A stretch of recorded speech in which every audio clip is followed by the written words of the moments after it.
All right. Hello, everyone. Welcome to the Alara Canfield Show, the Awaken to Happiness Now global series. Thank you so much for being here with us. And we are launching season 28 of the show. Wow, I can't believe it's 28 seasons.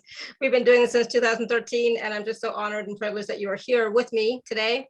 And as we launch this season, I just want to say Happy New Year as well, right? So it's January 11th. This is a busy, exciting time, and we're still in the New Year energies. And so today, we are launching the season off with my good friend, Matthew John, and we're going to be talking about how to accelerate your ascension in 2022.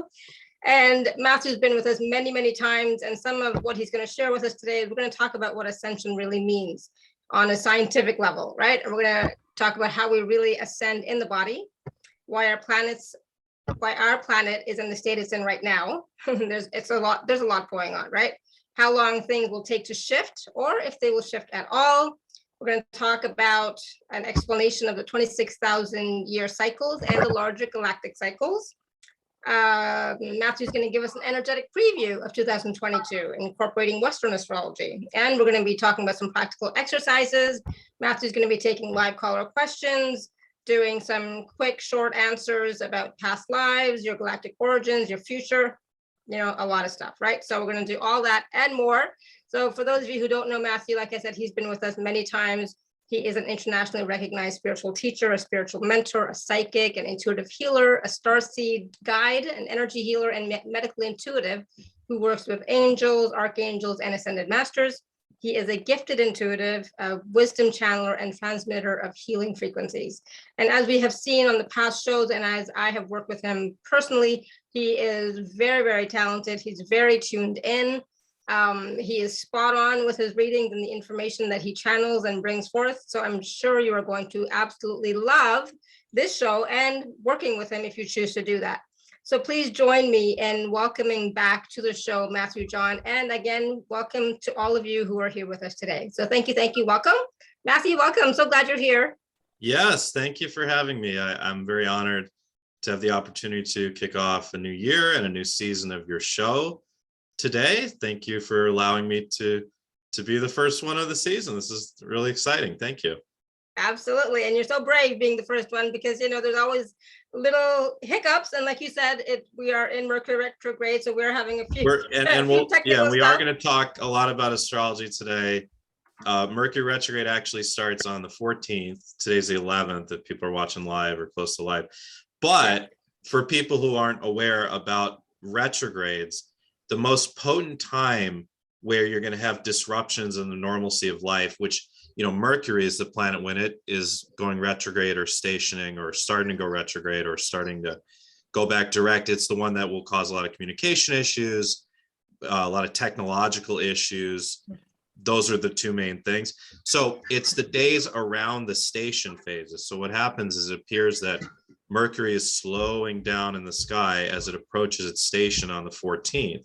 Actually, the station's the 13th, 14th, 15th, around then.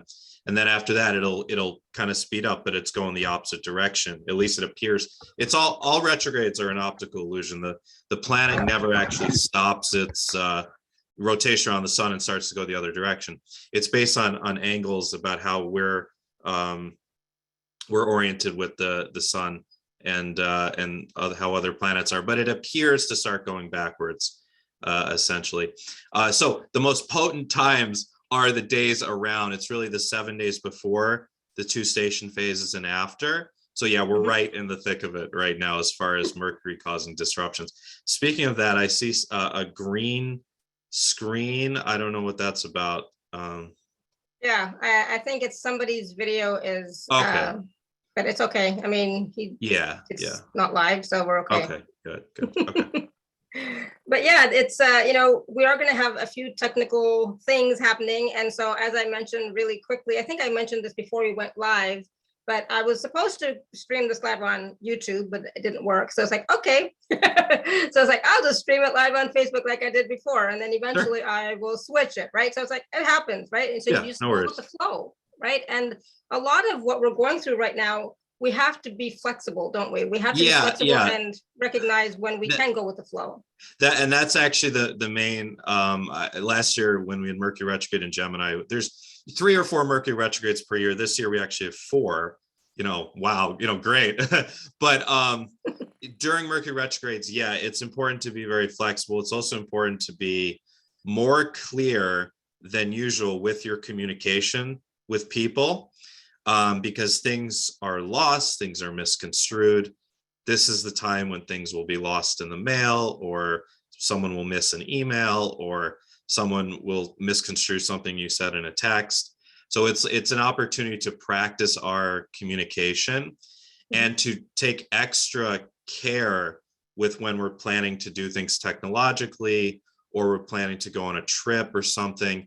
Like they always say during Mercury retrograde, get your car checked, make sure there's no check engine light during Mercury retrograde, because it will cause a problem, during the retrograde when it wouldn't otherwise.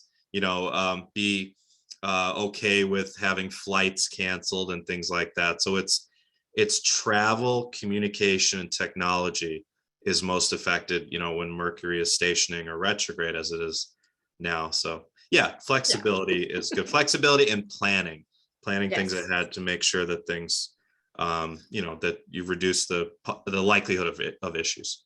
So absolutely. Yep. And even then you still do. So it's like, all right, it happens, right? Yeah, of course. Yeah. Yeah.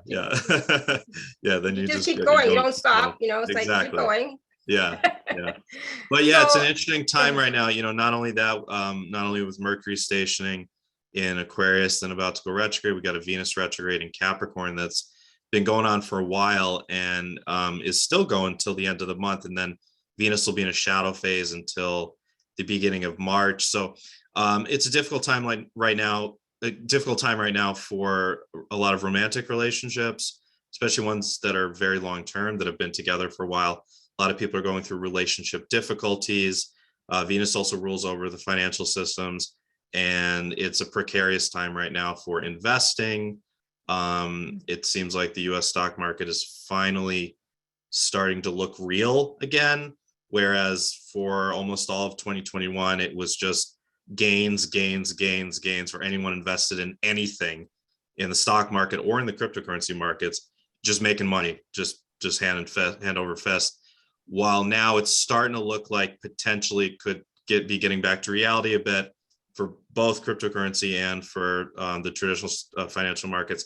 And we'll talk about when we go. I don't know if we'll go into all the astrology now or save that for a little later. There's a lot of juicy stuff in the astrology this year, so maybe we can save that for a little later.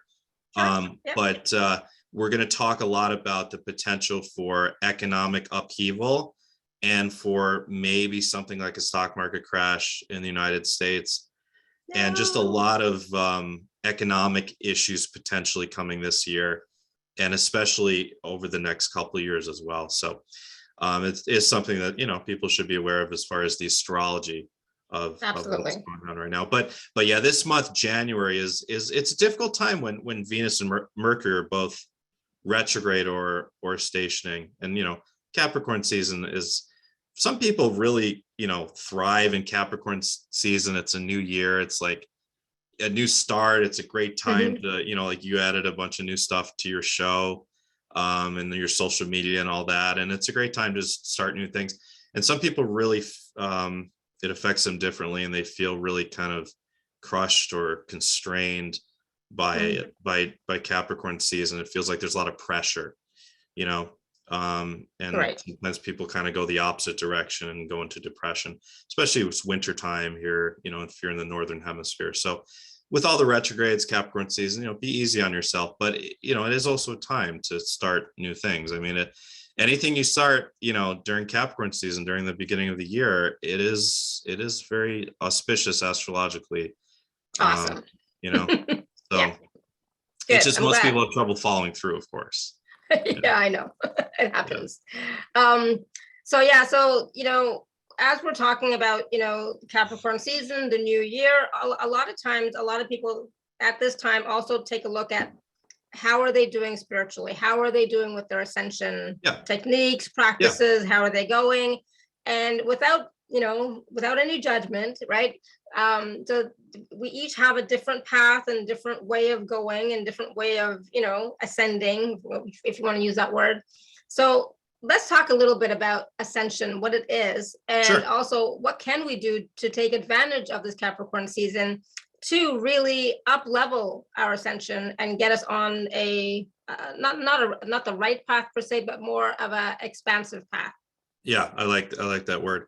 Yeah, and like you were saying, practices, spiritual practices, things you do daily, that's all the realm of the sixth house in astrology and of Capricorn.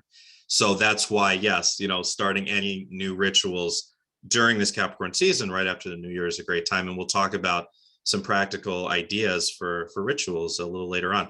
But yeah, let's talk about ascension from kind of like a as close to a scientific level as we can get, because it's a term that if you're in the new age community, like everyone here is watching, or even if you're pretty new to it, you've already seen the term floated around in every which way, and it's not always defined. What is ascension actually? So I want to talk about the progression of consciousness from its very first iteration all the way up to being an entire galaxy, which is really how high we can go as consciousness on an ascending ladder.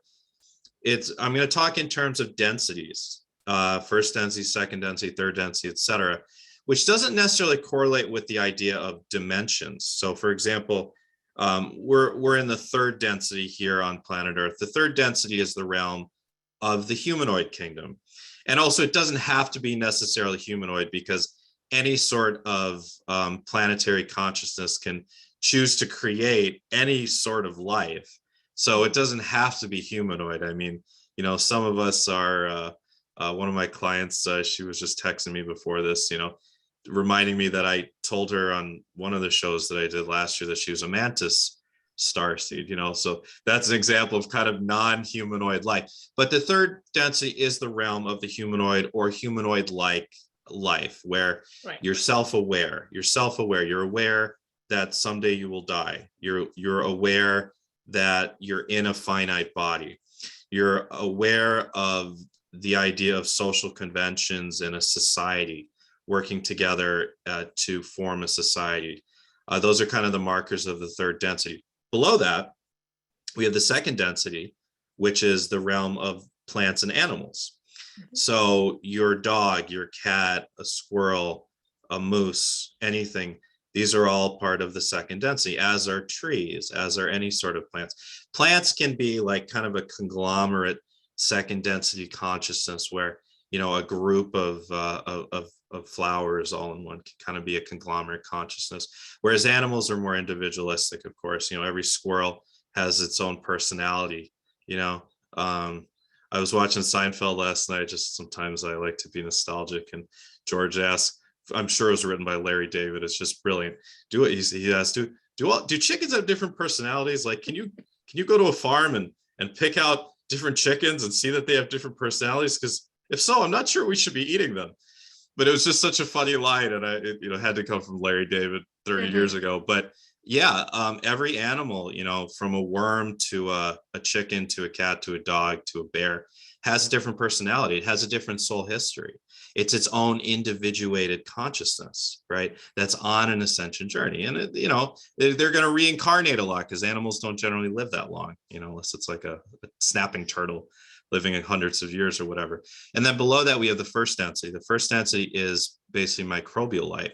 So a photon of light, this is how life is pretty much birthed. A planetary consciousness, okay, which has a baseline wavelength frequency that is unique to that planetary consciousness. And a planetary consciousness exists at a sixth density. This is the result of many, many fifth density consciousnesses ascending together now into one conglomerated sixth density consciousness. From that sixth density consciousness, a single photon of light will be donated from that planetary consciousness and now is entered into the first density, which is basically my basic microbial life.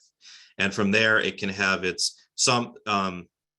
it's an organic consciousness, it will then split into two, actually. And when it's in the third density, it will come back together. That's one type of twin flame. There's many other types of twin flames. That's a whole nother different story that we won't focus on in this, because the term is misused, and there's many different types, whether you're an earth seed or star seed, but it is something that happens. And through the experiences of each half of that photonic light in the first density, second density, third density, they form kind of a unique cache or history for that consciousness. And as you move up through the dimensions, through the densities and dimensions as well, you're forming more light around you. So we have basically what consciousness is, from especially when you're at second and third density, is what's called a toroidal field. So it's basically a field of light, and inside is an empty kind of tube, and then it's just this self-perpetuating energy system that is going around you. So like the tube is kind of in the middle, and then your chakra system is here, and then it's going around you, this light. Now, as you move up through the densities, you're growing more and more and more light. Okay. So as a third density, and there's levels within the densities. So this information, if you really want to dig into this, my good friend Todd R. Deviney channeled these amazing books called Expansion for Ascending Consciousness. And also on my YouTube channel, we did 6 hours of back and forth discussion, him and I, on the books and answering, all the questions. And so many people watch, and it's just absolutely fascinating. And I sought for years to understand from a left brain, intellectual, scientific standpoint how this all works. And his books were really the answer. And it's helped me so much to understand, and also to, like we'll talk about later when I do my starseed discovery sessions. Now I can tell if someone is, not just if they're a Pleiadian or a Sirian or an Arcturian or an Andromedan or a mantis being, but it can go higher than that. If they can go all the way up to perhaps being a star or a galaxy at the very top. And we'll talk a little bit about that in a minute here. But going back to the toroidal field, so you grow more light as you ascend through the densities. Now, to ascend from the third density, which is so your first lifetime in the third density in the humanoid kingdom is generally a kind of a primitive lifetime. And from there, you're going to reincarnate over and over and over and over and over again in all sorts of different situations, all sorts of different bodies, all sorts of different genetic lineages, man, woman, gay, straight, tall, short, rich, poor, healthy, unhealthy, everything. Because as you do, you're gaining more experience. And as you gain more experience, you're also then able to play all of the games of experience of the third density, which really, if you think of it like a Shakespeare play, where, or Homer or the Iliad, these famous Greek, plays and fables, like all of the different emotions and all the different themes that are explored. And as consciousness, that's what we want to do. We want to explore all possible themes: pain, pleasure, success, getting trampled over, being healthy, being sick, being famous, being a nobody. As consciousness, as we go through this third density experience, we experience all of that. And a lot of times we'll experience it in different timelines as well, where histories happen a little bit differently. And you and I did a show on time, I think last show, right? And we really went into that. So I would encourage people to check out Alara's YouTube channel and find the last show we did if you really want to learn more about timelines. Yeah, I think that was in September. That was back in September. Okay, yeah. So we have all these experiences in the third density. And as we do, we start to really perfect what it's like to be a third density being. We start to really move towards that fourth density, which is where a lot of us on this call, maybe all of us, are moving to right now. We're kind of in that bridge between the upper levels of the third density. Todd would call it density 3.7, and him and I's talks on YouTube, we said 3.9. It's the same thing. Moving from the top of, just because 7 is this octaves of musical notes, right? Which is a good way to put it into kind of understandable practice. But moving from the top of the third density to the bottom of the fourth density, which is the fourth density, is about unity consciousness. It's the unity experience, where we're merging from being just individuated consciousness kind of fighting for survival, now into a unity field where we're starting to operate as one planetary group, as one planetary consciousness. So you and I and the people, all the people on this call and all the people watching on YouTube, we're a part of that. We're a part of that leading edge. And actually on that leading edge, a lot of us are starseeds as well. We're pushing forward the envelope of the timeline we're in to kind of starting to bulge out from this timeline and creating a better timeline than kind of the masses are on. And that's the idea of the planetary ascension, is we're trying to move this whole planetary experience from just a third density experience where we're basically fighting for survival to a fourth density experience where we live in harmony as a group. Then from there is the opportunity to go to a fifth density experience, which is a holographic experience. And this is what it's like to be on a planet in the Sirian star system, or the Pleiadian star system, or a blue avian planet, or anything like this. It appears to be a physical experience, but if you really look at your body, whoever ends up, I'm sure a couple of people at least will end up signing up for the Starseed Discovery package that we have. And when I lead people through an astral experience, through a hypnosis process, to their home planet or place of origin, and they're actually a fifth density being, a lot of times they realize their body isn't actually solid, and it can be changed with their willpower. And that's the marker of the fifth density, is no longer having a physical body. It's now a light body. It's a light body that can appear physical as you wish. And really at that point, you are immortal. There's no reason to even die, but generally fifth density beings will choose to die anyways, and they'll choose to recycle back into a new body every so often to kind of perpetuate the species. A 1,300-year-old Pleiadian might, have ceremonially say, you know what, I've had enough in this body, and as service to my collective, I'm going to pick a new body. I'm going to come into the womb of her, and it's something that's decided beforehand. So that's a fifth density experience. From that fifth density holographic experience, now it's moving up, conglomerating as the society, as a planetary society starts to ascend even further into higher frequencies of unity and love and expansion and holographic experience. It can now merge into a sixth density planetary consciousness where there really is no need. There's definitely no need for any physical experience. Like Todd points out, Venus is a sixth density consciousness that was once, millions of years ago, perhaps when its orbit was different, had life on it. And there's, one of my favorite channeled books is Pleiadian Perspectives on Human Evolution by Amora Kuan Yin. And, in that book, the Pleiadian group that she was channeling is detailing what life was like on Mars, Maldek, and Venus, and early Earth in Lemurian Atlantis. And apparently in our solar system, it seems like there are 4 planets destined for ascension. One was Maldek, which blew up. They didn't do so well. And that's now the asteroid belt between Mars and Jupiter. One was Mars, which also didn't do so well. And one was Venus, which did successfully ascend. And those beings from Mars and Maldek, and also a lot from Venus, ended up coming to Earth. And a lot of them ended up in Lemurian Atlantis as well. So it's possible that any of you watching this, broadcast could have had lifetimes on Mars or Maldek or Venus. I've definitely come across a couple clients that had lifetimes on Venus. I haven't yet come across anyone else that's been on Mars or Maldek as far as we found, but it's certainly possible. Sure. But a lot of my clients, almost everyone, has been in Lemurian Atlantis, because our souls, our consciousness here in this third density, that was an exciting time.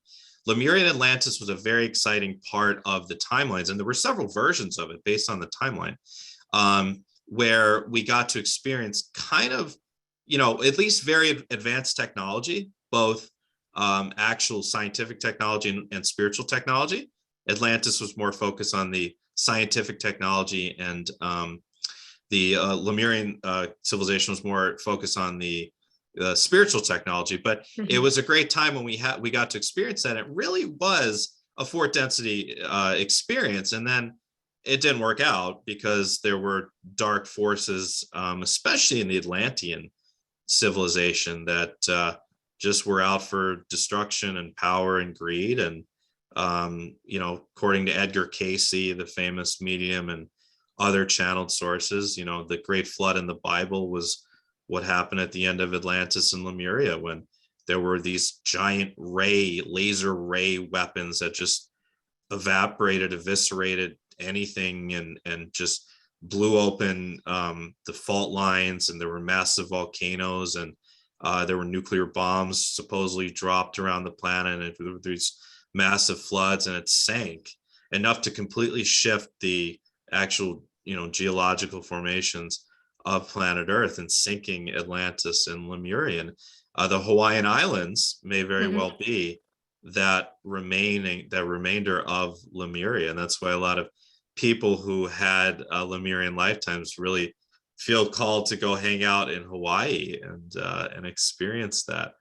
But a lot of us were there. A lot of us experienced kind of that fourth density consciousness. And then we, after that ended, we come back and we say, okay, we're going to kind of experience a little bit more of the dark ages. A lot of us, though, also had pretty ascended lifetimes in the dark ages. Some of us as monks, or some of us as qigong tai chi masters. Some of us in the Hindu religions. Especially in the East. Since really we can think of the age of Pisces, the planetary age of Pisces, which was the last 2,000 years, 2,160 years before 2012. As the age of Christianity, Islam, and Judaism. And those three main religions kind of forming pulling the wool over the eyes of humanity, just putting this blanket of control and manipulation, crown chakra manipulation over all of humanity. But a lot of us during that time had lifetimes where we were operating at a very high frequency compared to everyone else, when we were witches or healers or shamans, Viking shamans, or in Egyptian times, a lot of us were part of mystery schools. And this was after Atlantis, because when the pyramids were built, as far as Edgar Casey says, and as far as I have seen and believe, the pyramids were built about 10,500 years ago. They were built with the assistance of the Syrian extraterrestrials. And during that time, the Syrian extraterrestrials and the blue avians were there as well. You can see the blue avians in the hieroglyphs and in some of the Egyptian deities as well. They were, out in the open. They were out in the open. The public could just see, oh, there's aliens here. But then as time went on, as we got deeper and deeper into the Kali Yuga, or the Dark Ages, they started basically retreating, and they stopped making their presence being known, because the direction of the kind of planetary consciousness, not the planetary consciousness herself, but the direction of kind of the amalgamated consciousness of humanity, which that, with the three main religions, started to become very, very much kind of turned off in the crown chakra, and just kind of, blinders on into these three religions. And because of that, I believe the extraterrestrials kind of retreated, because they can really only, there's 26,000 year cycles, and there's contracts that are made. There, much like here on Earth, you've got your town council, your city council, your state government, your federal government, and then we've got, different international bodies.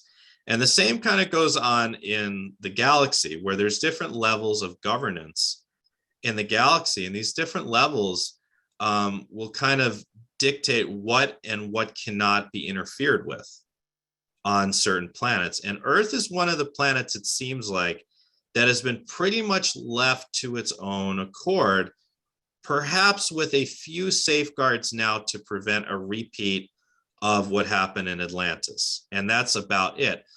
So this is why, it's one of the reasons why the extraterrestrials don't just show up on television meeting all the world leaders and just telling everyone, hey, you've all been lied to. Here's the new financial system, here's med beds, here's everything.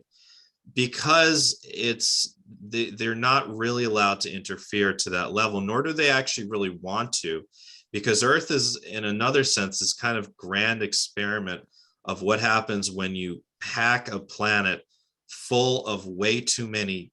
It's not actually too many, but compared to other planets, the fact that there's 8 billion humans on this planet is so insane. Most other planets, when we go on these starseed missions through hypnosis, they have millions, hundreds of millions. There's not billions. It's very unique that there's so many consciousnesses on this planet. One of the reasons for that is because Earth is extremely unique, because it has taken on so many souls from other planets, from Mars and Maldek, and because so many starseeds from all over our galaxy and other galaxies wanted to come here and still want to come here. So there's just a lot of consciousnesses here. And if you look at the diversity of the animal kingdom, that's another thing that's very unique to Earth. I mean, our scientists know of literally billions of different species of animals, and we're losing that diversity by an alarming rate. Like something like 5 or 10% every couple of years of the diversity of the planet is no longer in existence, due to pollution, due to the way that we're not really taking care of the planet. But it's still quite remarkable. And it seems like on some of these fifth density planets, there's not as much diversity of life. So the diversity of Earth is very unique. The Earth, the history of the Earth being, if you read the works of Zecharia Sitchin, or you've studied the Anunnaki, Nibiru, and things like that, the history of our planet, where the original humans, our DNA was tampered with, and we were kind of created into this slave race, and then allowed to basically self-perpetuate and go on our own, while there's this stealth kind of rule from the Anunnaki, perhaps, and I believe so, kind of maybe from the center of the Earth or from off planet. It's such a unique place that so many starseeds want to come here. And that's why we have such a huge population. And a huge part of, a lot of times people ask me, like, what percentage of the population is starseeds? It's a lot. I think it's like 40%. It's like 42%. But just most of them haven't woken up yet. Out of that 42%, how many have woken up? I don't know, 5%, 3%, not a lot. But over the next couple decades, that's one of the exciting things, is it's really going to continue to accelerate. And that's because of the 26,000 year cycles. That's because every 13,000 years, if you want to read more about this, I highly recommend Barbara Marciniak. How do you? Barbara Marciniak. Marciniak, yeah. Her channel material from the 90s, from the Pleiadians. Fantastic, diagrams and explanations of the 26,000 year cycles. But every 13,000 years during the planetary ages of Leo and Aquarius, are not just our planet, but the entire solar system is basically privy to more light, because we're closer to the galactic center. And being closer to the galactic center, we're now receiving more literal photonic light. And this literal photonic light can then translate to spiritual light. And we have the opportunity, it's not necessarily guaranteed, because look what happened in Atlantis and Lemuria, but we certainly have the opportunity with this increased photonic light to experience a planetary ascension on a wide scale that sticks. And that's really the point this time around. The Earth already went through this massive, basically, reset after Atlantis and Lemuria 13,000 years ago. And the point is, we're basically the same point in our timeline as we were right at the beginning of Atlantis and Lemuria. And we don't want to make the same mistakes again as a planet. We want to start to actually go back into that fourth density experience, but then stay there as a planet and continue on into a fifth density experience and higher. By the way, I was talking about the densities of consciousness. As a starseed, you are basically a fractal. You're a fractal of light. So a sixth density consciousness is so much light. Think about how much light it takes to be the consciousness of the planet Earth, or of an entire planet. And of an ascended planet, not Earth hasn't even ascended yet. So this is much higher than the photonic light necessary for the Earth's consciousness. But an ascended planet, how much light that is. And there's so much excess light that it's very easy to then create new toroidal fields, or new consciousnesses. And these new consciousnesses can be sent into the third density or into the fourth density or into the fifth density in many places. And it's a fun experience. It's kind of a direct operative experience where if you come from a planetary sphere, your planetary sphere, that is basically your higher self at that sixth density. And it's now operating you and perhaps tens or hundreds of other beings throughout different parts of the galaxy or other galaxies that are having third, fourth, or fifth density experiences.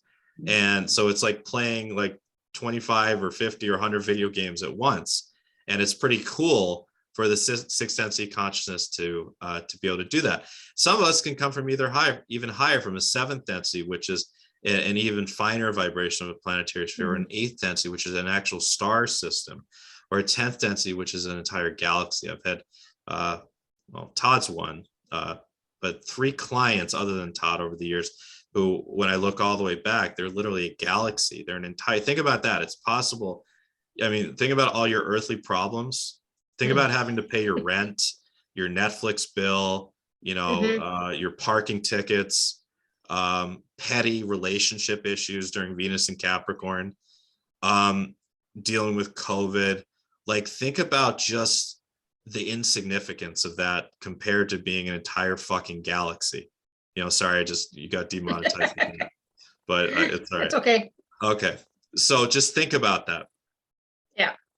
It's incredible. Even if you're not a galaxy, if you're an entire star or you're a planet at your highest level, and then you've got a fifth density body in the Sirian star system like I do, or a Blue Avian like I do, or an Orion's belt, or Arcturus, or Pleiades, or Cassiopeia, or Aldebaran, or any of these places. And then this third density experience, this earthly body with can have rashes and dandruff, and you know, you age and you watch the Kardashians on television and just all this fucking bullshit in the third density. It's insignificant compared to where you actually come from, but it's also significant because it's the point. You wouldn't have come here just to screw around and just experience, you know, waking up with the Kardashians or whatever it is on television, you know, and taste what an empanada tastes like, you know, or a nice juicy hamburger. Like, okay, those things are fun, like experiencing the really dense stuff, like putting gasoline in your car. Like, how stupid is that compared to how things are done everywhere else in creation? Gasoline, it's so stupid.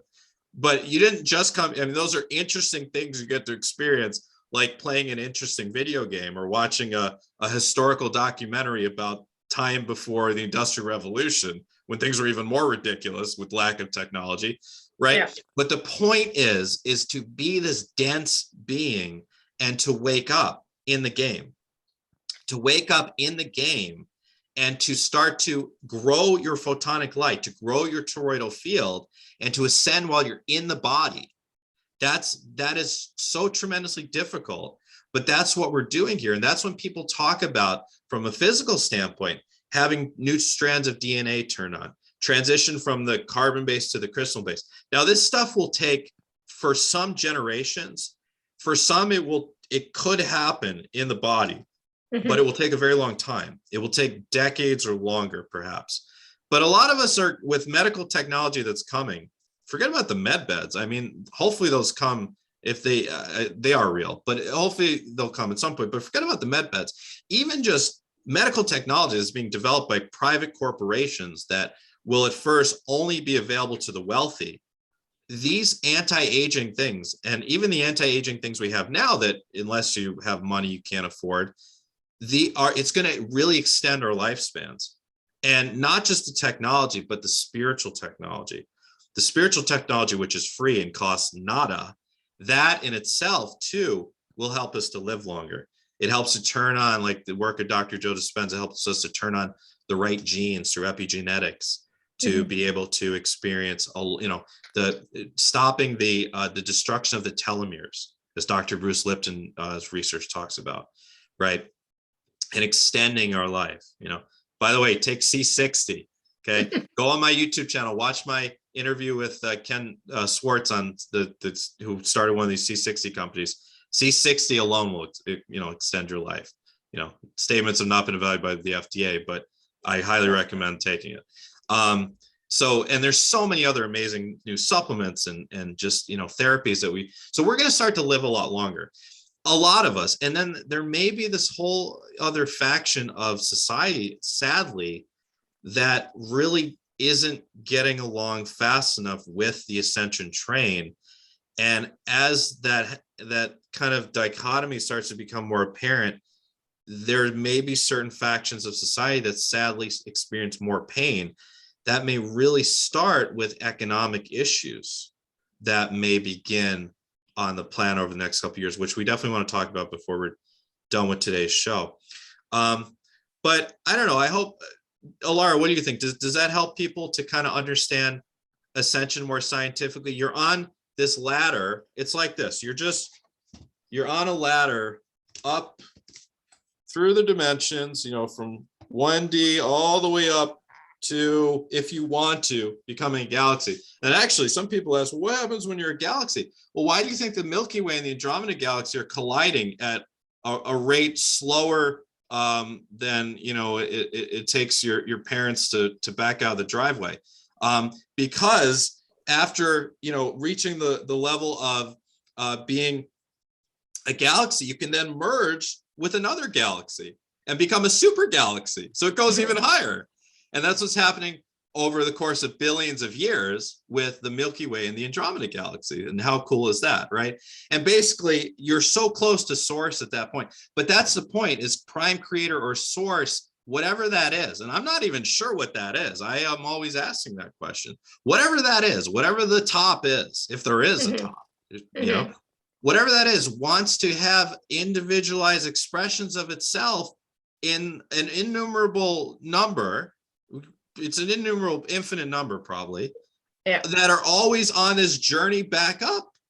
And that's how creation keeps self-perpetuating. And then on top of that, when you reach the level of being a planet or being a star system or a galaxy, you can then fractalize and create all these other parts, and life keeps going. And not only fractalizing, when you're at the place of a planet, you can create as much life as you can. It's like The Sims. You're creating by donating all these photonic light, all this photonic light to form first density consciousness, and allow that, like a petri dish, to perpetuate until you've got a teeming third density experience on your own planet. And that's on top of all the other aspects that you're now divided into that are experiencing everywhere else. So the mechanism is in place in creation for creation to be infinite and to keep going and going and going and going.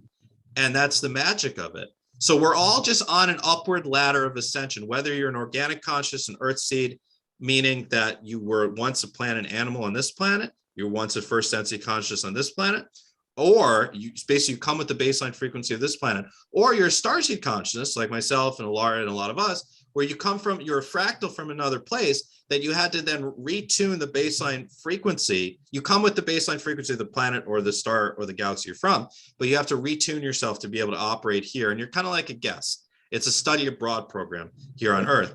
But either way, you're still always on an upward trajectory through ascension. So the idea of ascension is to go higher and higher in frequency. Okay. Now, practically, what does that mean for us? Practically speaking, first of all, learning stuff like this is really, I think, really helpful. At least me, I've always been a very scientific, logical thinker, even though I'm a psychic. It's a weird, place to be, but that's how I am. But knowledge is very good because it helps you to understand. And by understanding, you can naturally kind of go a bit smoother. We need to let go of the karmic wounds. Okay. So in your toroidal field, all the stuff that's still unresolved from other lifetimes, the karmic contracts yet unresolved, you can't just come here, dip your toes in, cause a bunch of mayhem. You can't be like the Allstate guy, mayhem guy, who's just like, anytime he gets in someone's car, he fucks them up. He like drives them off a bridge or something. You can't be that guy and just come in and cause a bunch of problems and just leave and go back to your sixth density conscious or whatever. That would cause a ripple effect, an imbalance that you wouldn't want to tolerate. So whatever problems you've caused in other lifetimes, And whatever soul contracts from other lifetimes are yet unresolved, when you're in your ascension lifetime, which a lot of us are in now, when we're going from that third density to the fourth density, we have to resolve all that stuff. So that you can't escape the earthly problems. The earthly problems are actually the route to ascension by moving through them. They have to be addressed. The darkness, the holes within, the lack of self-esteem, the anger, the hatred, the health issues, all the stuff within has to be addressed. And that's why watching a show like this with Alara, it's going to help you to address that so much. You know, all the speakers that come on and help you with all these sorts of different things in your life.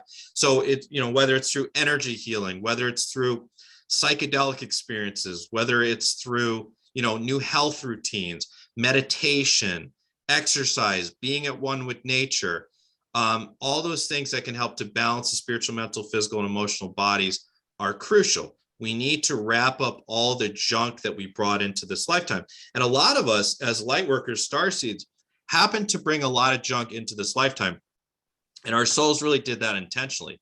For a lot of us, our souls set up a very difficult childhood, Some people had abuse in their childhood. Some people had horrible parenting. And not everyone. And if you had great, look, I have great parents, you know, I had a great childhood, you know, but I have a lot of clients who didn't, you know, so I'm very empathetic to those who didn't, because it causes lifelong issues. For me, you know, being in school and not being really accepted by my peers, feeling different, that kind of caused lifelong issues for me, you know, being in public school. But whatever it is, a lot of us light workers had difficult childhoods and difficult experiences in our adult years. And this is because our souls are trying to very quickly tune us in, make us aware, like a mirror of consciousness, of the unresolved karmic issues that we brought in from other lifetimes, in order for us to very quickly address them, rather than dragging it out over 3 more lifetimes. Our soul, our consciousness that is borrowing this physical vessel, would very much prefer that we wrap all that up in a single lifetime. Many of us will be able to do that. Some of us won't. And if you don't, it's okay. You'll come back and then finish up. But for a lot of us, we will be able to wrap up all that stuff. And as we become free of the karmic baggage of other lifetimes, as our soul contracts are resolved, as life around us becomes very peaceful, as we achieve our dharmic mission, which is also an important part of the ascension lifetime, which is your life's work. What is your thesis, so to speak, metaphorically speaking? What is the thesis that you're writing while in this physical body? For many of us on this call, that is some sort of spiritual work. And a lot of us on this call are spiritual professionals. You don't have to be, though. It could be anything. It could be anything. It could be building a house, you know, with your bare hands for someone in need. It could be taking on animals, stray animals, and taking care of them and loving them. It could be being a vegan and preaching the vegan message. It could be whatever it is. There's a million different possibilities. But what is your life's work? What's specific? This planet has so many goddamn problems. I mean, that's easy to see. It's the easiest thing to see how many problems this planet has, from pollution to the way we treat each other, to the economic unfairness that's probably going to get worse over the next couple of years, the disparity between the rich and the poor. So what is your contribution to that? You know, my contribution is to talk about this sort of stuff, to help people understand, to teach people, and to work with people one-on-one to help them to, you know, let go of this karmic stuff, to heal. So what is yours? So that's an important part of your ascension mission as well. And the cool part is you'll find that, and it's, you know, if you end up doing the starseed or the past life regression with me, you know, you'll be able to experientially see that, some of this stuff, you know, some of your healing abilities, some of your inclinations as a healer, as a light worker, as a service worker, you did something similar somewhere else, either on Earth or off planet. It's usually both. You might have done it in, you know, on planet in Egypt. You might have done it on planet in Atlantis. You might have done it off planet in a Syrian planet, right? But we're kind of recalling these healing gifts from when we did have higher dimensional, higher density lifetimes, and we were actually in practice with that. So we're calling some of that back. And every contribution you make to the planetary field is important. You know, we're in the fourth density, we all become connected through a planetary grid. So if you imagine that every contribution you make to help another person, to heal yourself, because everything you do to heal yourself is now donated to the grid as well. But whether you're healing yourself or healing another person, donating an amount of money to a charity, that, you know, a true charity, whatever you're doing that's helping, that is, it's helping the entire field, which we're now inseparable from. The days of being able to be a greedy, self-centered son of a bitch that only cares about his or herself and greed and how much money they can make and how large they can build their empire, like the King of Pentacles and the Tarot or the Chariot card, probably together. Those days are numbered. It's still possible. Of course, look around. Greed isn't instantly punished at all. You know, there's many very greedy people that treat people like shit and only care about themselves, and they're not getting karmically punished, really. Mm-hmm. So that's still a possibility. But as a light worker, as a starseed, we know that we're on the leading edge. So we can't do that. We wouldn't want to do that. As you are stepping more into your light workerhood or whatever, the range of choices start to narrow. The range of choices start to narrow, where it's, before it was like, you know, being vengeful, hateful, all the way up to unconditional love. It starts to narrow where it's like being loving or being loving. It doesn't really become much of a choice anymore, except to act from your heart, to act from love, to be forgiving, to be kind, to unite with people, to unite with animals. So that heart, the heart chakra, is such an important part of the ascension, is learning to love more and more ourselves, our fellow humans, animals, plants, the earth, everything. Just learning to love, opening our hearts. That's a good sign of how far we've come. And it'll oscillate too. You'll have a very open heart. Maybe you'll be in a relationship and it won't work. You feel your heart closed for a while, then it'll open back up even further. So that open heart, a lightness of spirit, you know, there's people that walk around that have a lot of density to them. You can feel it as an empath or a healer. You can feel the density, as opposed to someone who has a very light spirit, a very light, much finer density to them. You can feel it. And that's that you're feeling the vibration. So we become lighter and lighter vibrationally. We become happier. We become more content. We are on our dharmic missions. And we just, the things we do, we start to think more of from a unified place. How is this benefiting the all? And it's okay to benefit yourself too, but ideally, how do you benefit both? How do you benefit both the self and the all? And that's how we know we're starting to merge into that fourth density place. And there's going to be tremendous changes happening on this planet over the next 20 years. And they're very, very, as I said before, they're very well maybe kind of a dichotomous dividing line that starts to become much more apparent than it is even now, between people who are on the awakening ascension path and in that unity consciousness, and those who want to stick to the old world of the Kali Yuga or the Dark Ages, especially the past 2,000 years. And it's going to become more and more apparent very quickly. And for those of us who are on the ascension paths consciously, it's very likely our experiences of this earth, as much as we might complain about it, will be much more pleasant than the experiences of those who aren't and who are choosing to kind of remain stuck.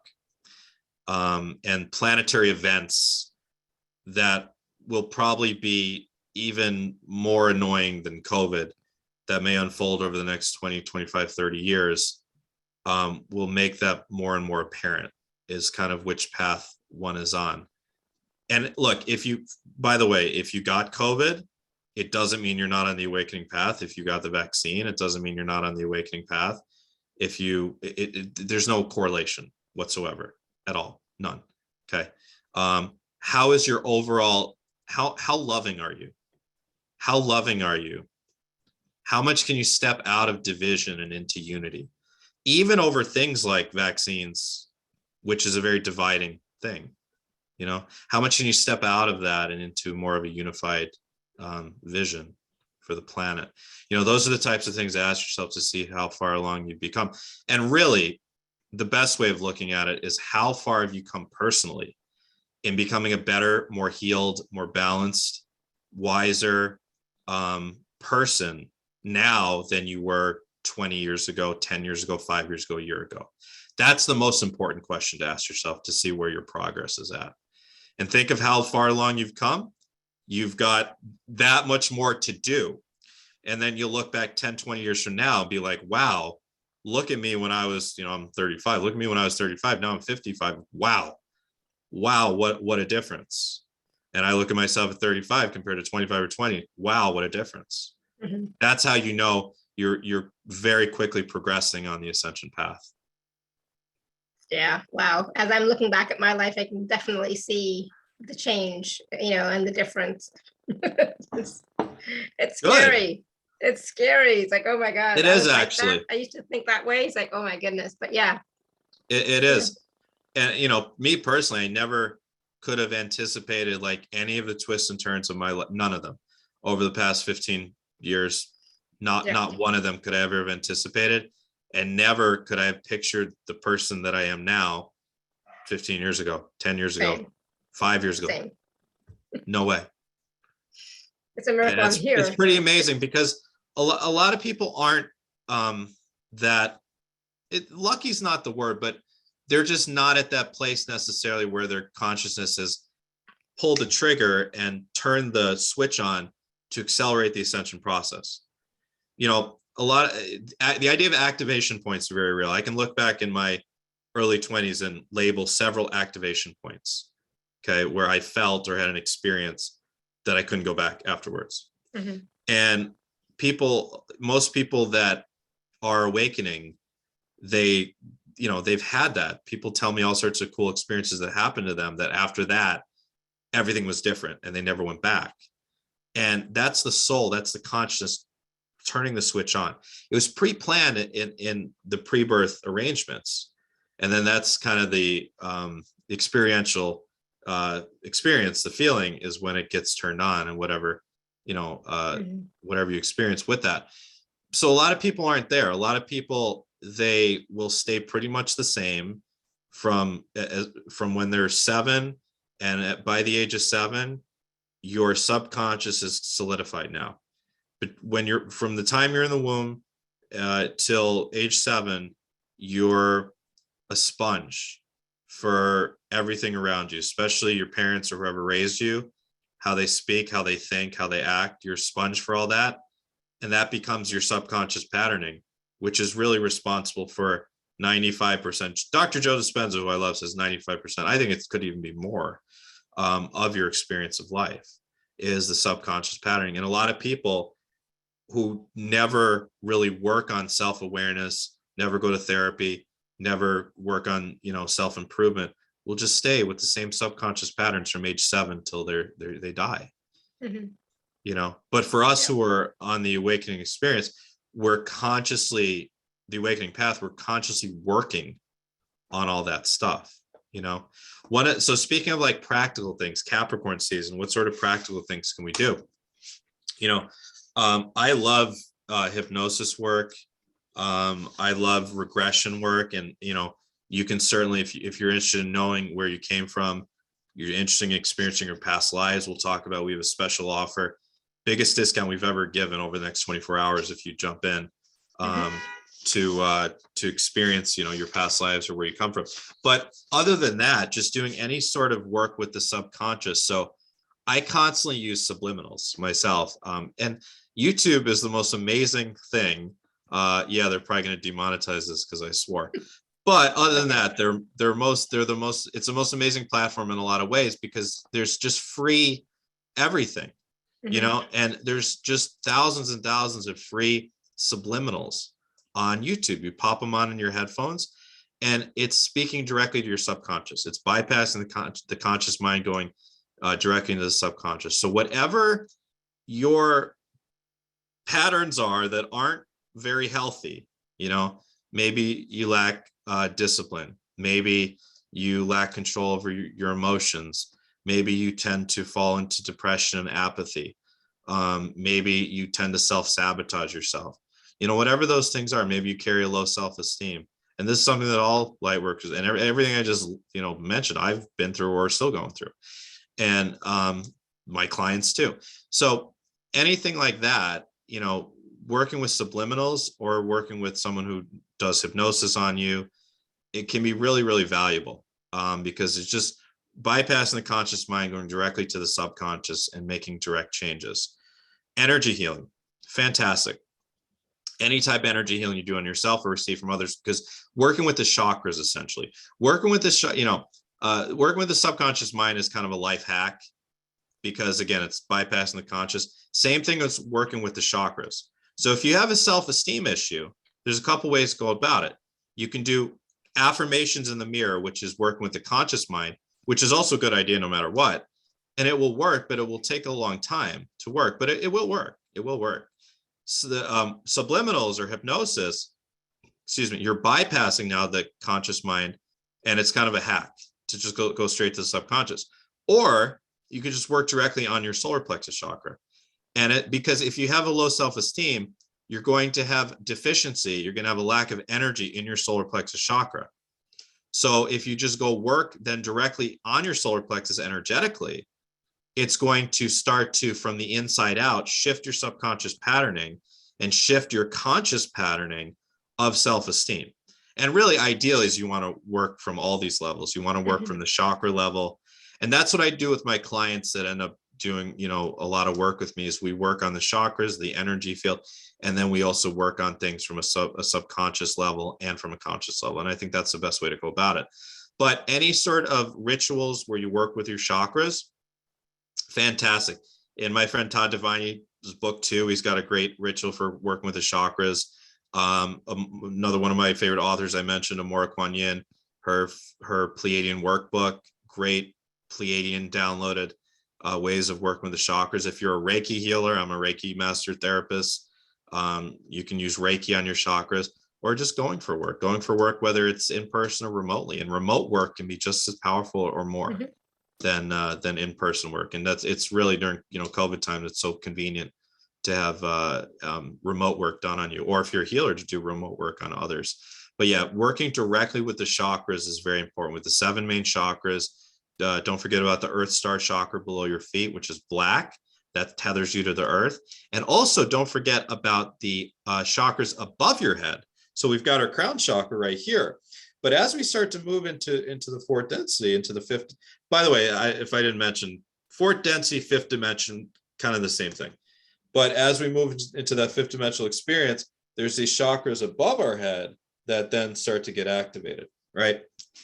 So in my all the packages, so all the packages we're offering, and it's going to be 10% off. They're already like 60, 70% off. It's like a beginning of the year blowout sale from my end. And Alara is like so great at promoting this. And you get an additional 10% off if you buy in the next 24 hours. But there's 16 webinar courses in there. And one of those is called the Human Energy Field 101. And it's a 3-hour visual course where I teach you the ins and outs of the structures of the chakras, the nadis, the meridians, the upper 5D chakras, the 7 levels of the auric field. So it's really helpful to help you understand what these upper chakras, these 5th density chakras are. And so just paying attention to those in meditation, imagine that you're activating these upper chakras as well. So chakra work is really, really fantastic. Doing grid work, and that's another term that gets thrown around a lot, and not everyone is really aware. I certainly wasn't aware of what grid work is for many years until I actually did it.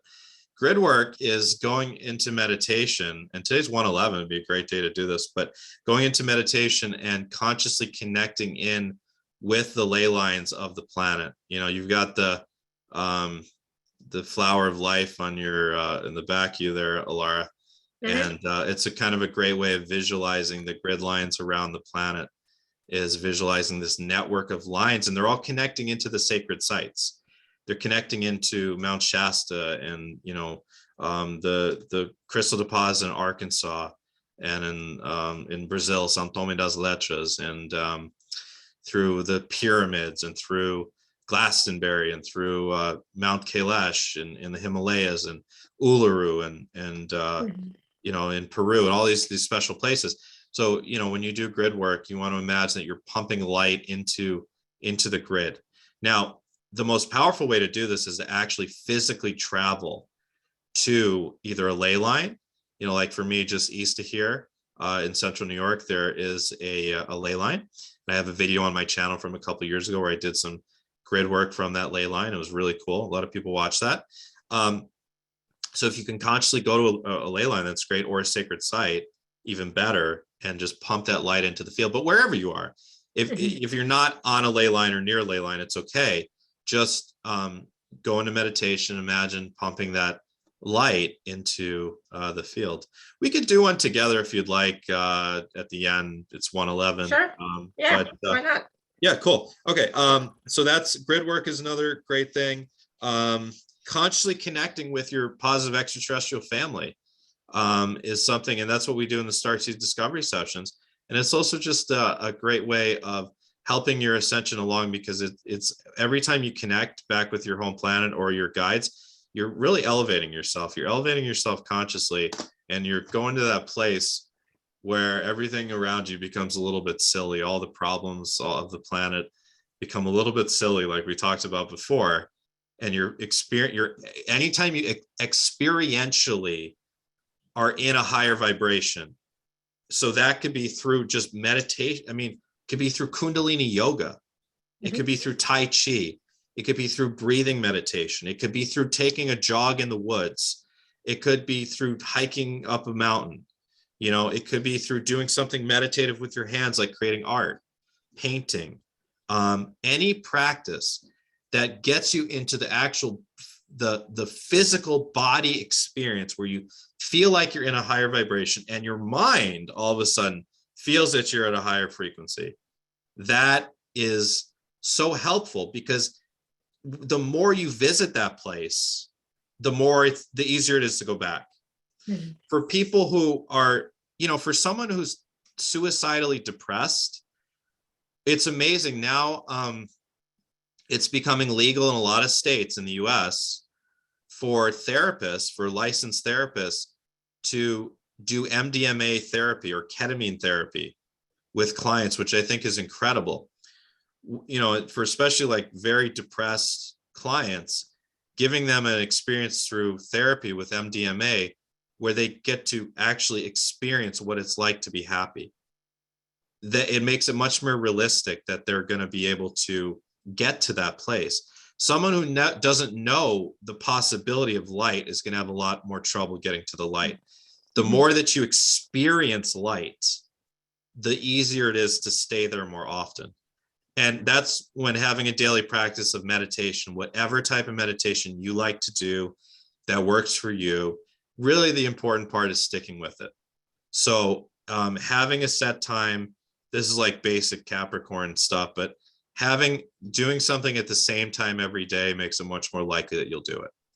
You know, for example, you know, before your oatmeal, you know, or when you get home from work before you put the TV on, something like that. You know, just have it like you expect it of yourself, and having a space to do it. You know, a lot of people, they're married and they have kids, and there's a lot of noise around them. And so it can be really good to like clean out a closet in your bedroom and make it your meditation space. Or if you happen to have, you know, an office or an extra room, that this is your meditation space, you know, and when you go there, you're already feeling in that meditative frequency.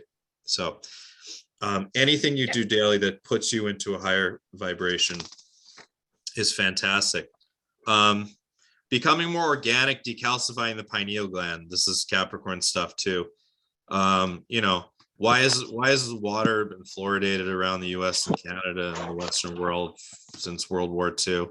It's, you know, it's to turn off calcify the pineal gland, because keeping the pineal gland calcified in most of the population is a part of the agenda of keeping people spiritually asleep and keeping people stuck, whether in the three main religions or stuck in hedonism. And it's kind of the same frequency in a lot of ways.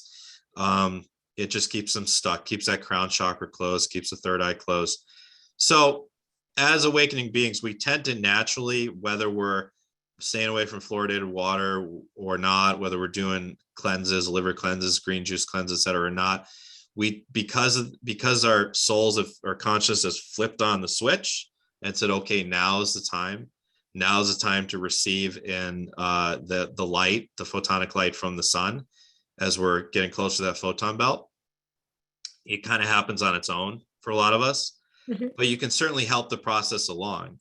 And it's something I focused a lot on in my 20s, was staying away from fluoridated water and having a lot of green juices, spirulina, chlorella, wheatgrass powder, barley grass juice powder. Anything green will decalcify that pineal gland. So just becoming more organic. Now, look, again, if you were vaccinated, it doesn't matter that much at all. It really doesn't. It's just one small input of many inputs that we're receiving from the sky, from the air, from frequencies, from food. It's just one thing.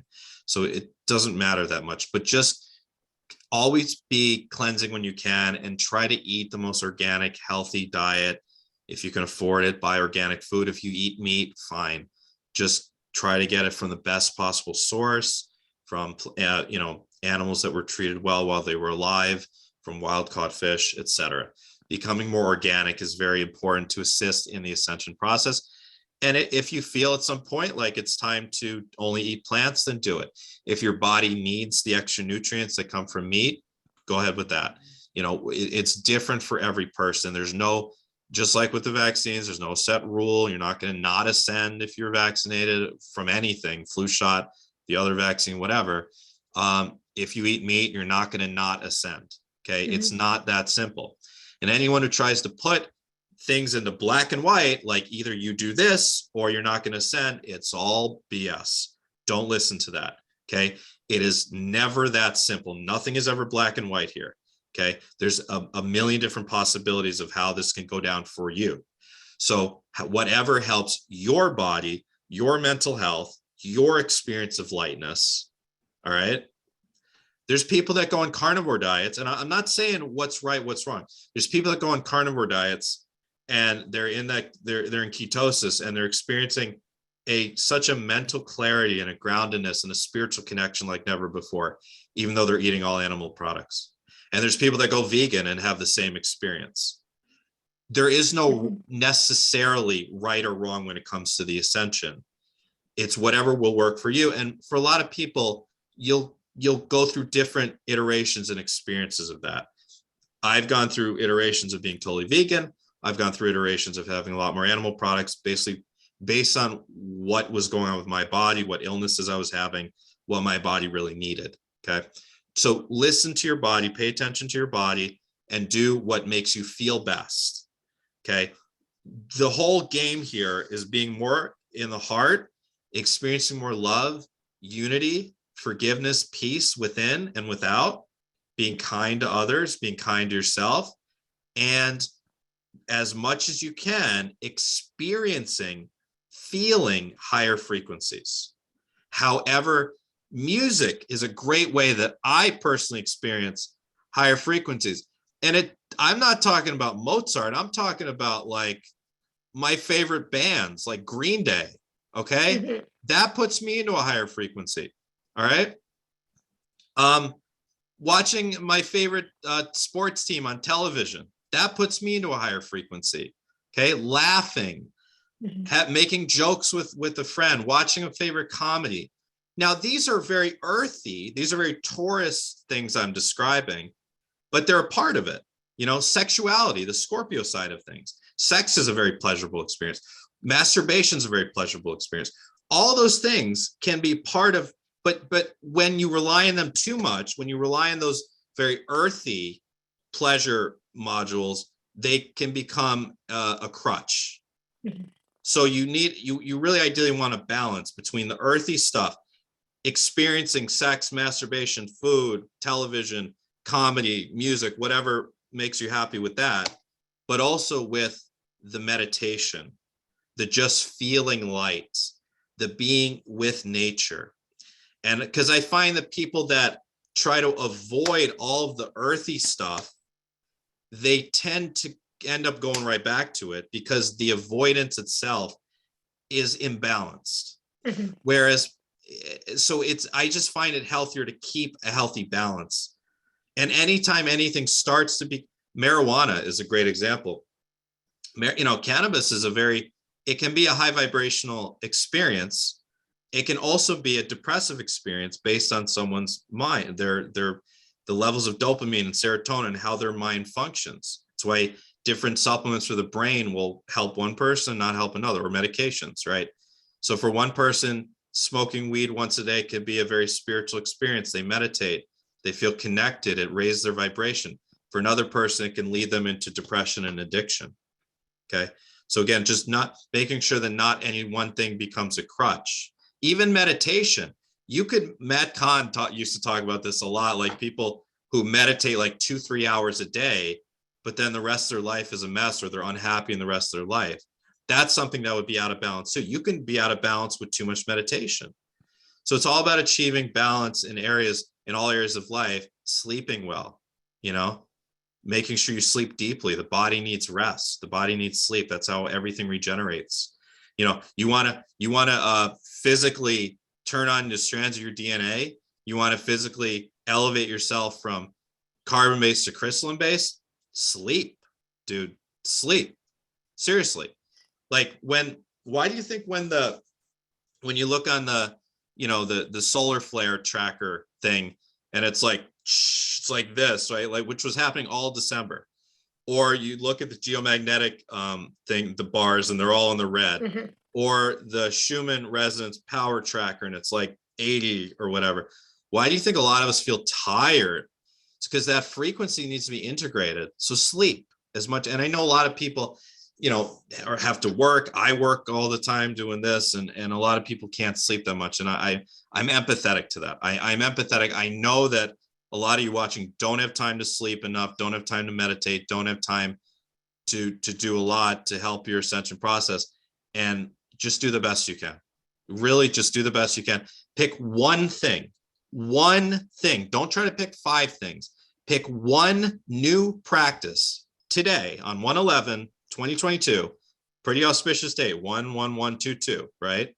Pick one new practice today that you're going to start right now, right after this talk, and do it 5 days a week. It doesn't have to take an hour. It can be something 5 that minutes. takes 5 minutes. It can be 5 minutes of meditation. Yeah. So I was just going to say, Matthew, last night, I think before I went to bed, I told Robert and I told Neo, I said, Neo, you're not getting up in the middle of the night at all. And Robert, you're not snoring tonight. Did it work? It did. Oh, it did. Okay. I know. I was like so happy. It's like, and then in the morning, Robert started snoring, but I was already awake at that point, So it was like, wow, I got to do this again. I have to say this every day. Because sleep is important, It absolutely.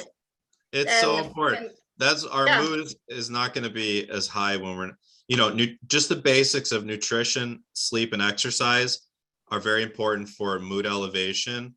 And you're not, look, how are you going to be in a higher frequency if you're depressed, anxious, tired, angry, tired, overwhelmed? Exactly. But I know a lot of people, though, a lot of people are in tough situations right now with finances, with family situations, Venus, Capricorn, work stuff, Mercury retrograde. Just do the best you can. Just pick one thing. One thing. 5 minutes of deep breathing. It could be affirmations. It could be self-esteem affirmations you do in the mirror once a day. It could be, here's some you don't even have to take any time to do. Every night when I sleep, I always sleep with a subliminal on.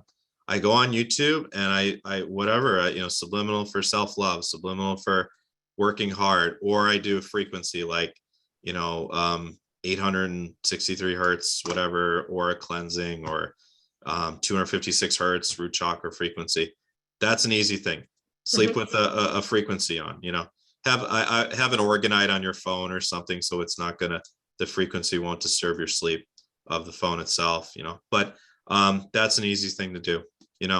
5 minutes of chakra meditation a day, 20 minutes of taking a jog or riding on a stationary bike a day, just little things. Okay, that's what Capricorn 6th house stuff is all about, is about little things adding to your routine, because Saturn rules Capricorn, and Saturn's about longevity, and we want longevity here. We don't want just quick happiness.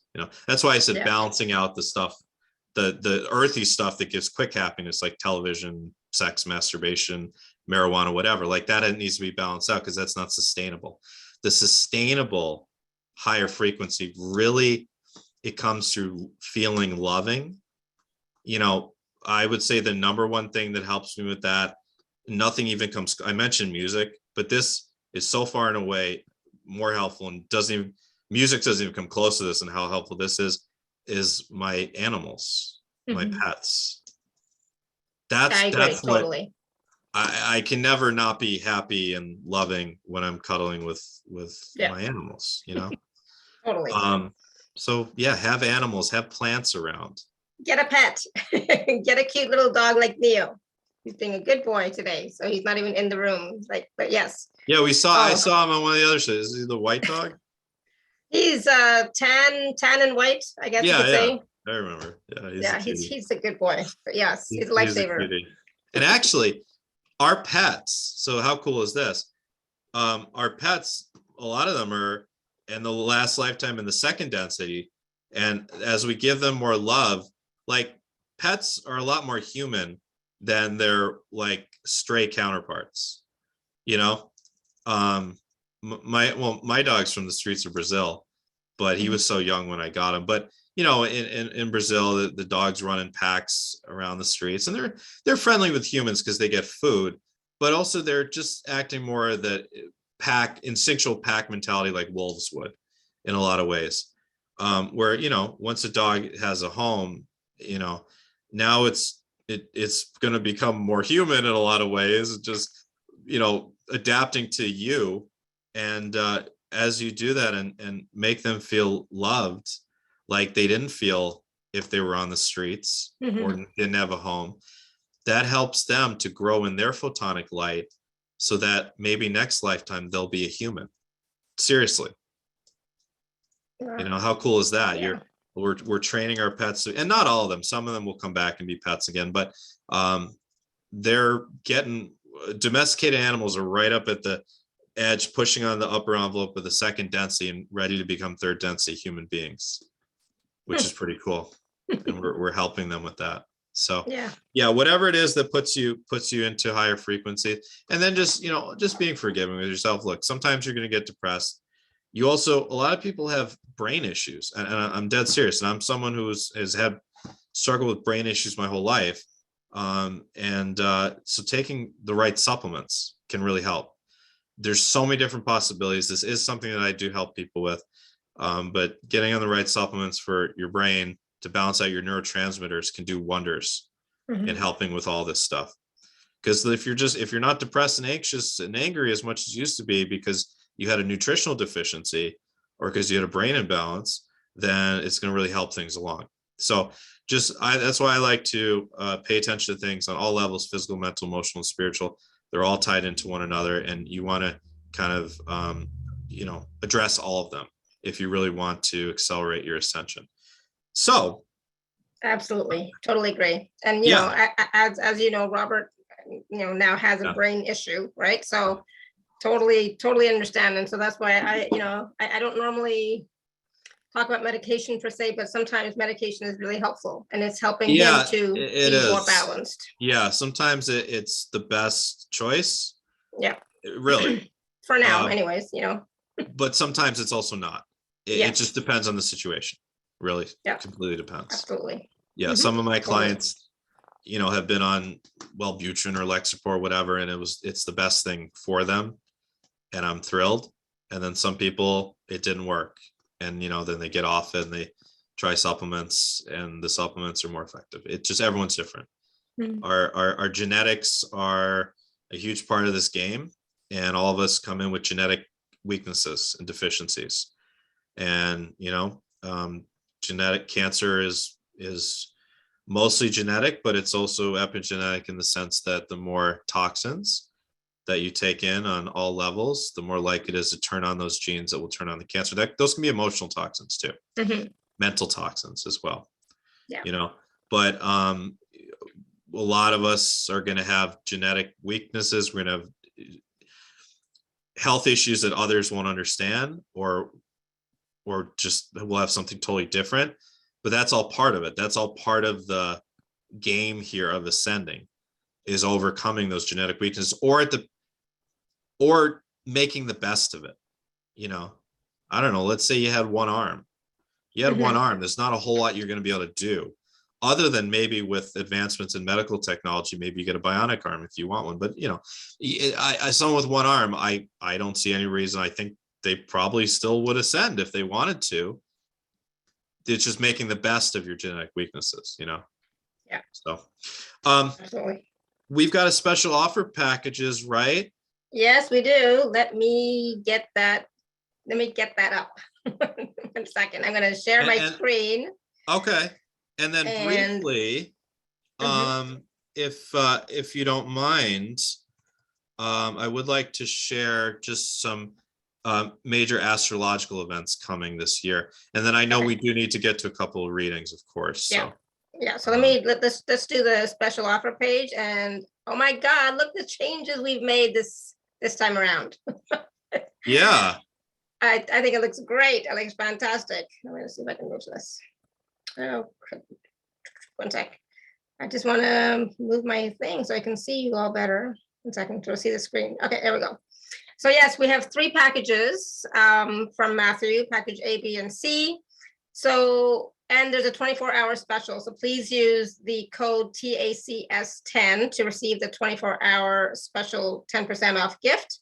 All right, so Matthew, do you want to talk about the packages? I would love to talk about the packages. So there's 3 levels of packages here, and they all contain the 16 courses, and my courses are fantastic.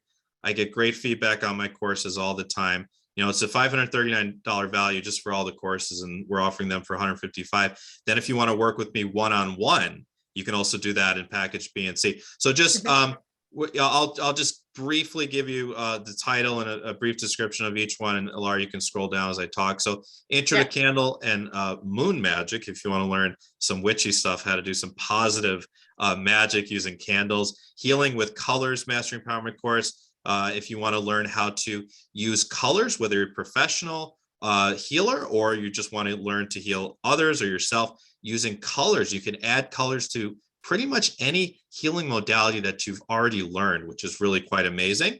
Emotional freedom technique to heal the 7 main chakras. So those of you who don't know what emotional freedom technique, by the way, this is a great practice that you can use daily. Speaking of like new practices, tapping.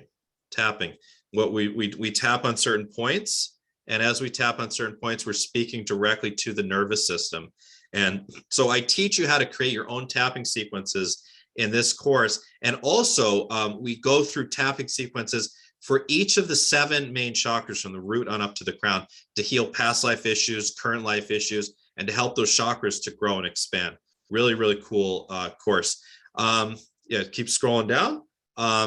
All about angels, archangels, ascended masters, and spirit guides. So if you want to learn about all the different positive, benevolent entities that exist in the 4th density astral realm around our planet, 4th, 5th density astral realm around our planet, that a lot of them have been known in different religions like Judaism and Christianity and Islam. A lot of them are more pagan, but you can work with any of them. I love working with Hindu deities like working with Vishnu or Lakshmi or Ganesh. But I'll teach you how to connect with any entity you want to, how to work with them using candles and rituals and all that. And also how to connect with your spirit guides that are contracted to work with you in this lifetime, and how to connect with loved ones who have passed over. And keep scrolling down. Change your reality by changing your words. Mastery Empowerment course. This is another great kind of Capricorn season sort of thing. How to break the habit of negative thinking and negative self-talk. really we talk about the importance of your words and how the words speak directly to the subconscious mind, and it creates this looping experience. So if you're speaking more positively to your subconscious mind, your subconscious then going to give you more positive experience of life back to you. And if you're speaking more negatively all the time to your subconscious mind, that'll be reinforcing all negative patterns, and you won't have as much of the positive experiences in life as you want to.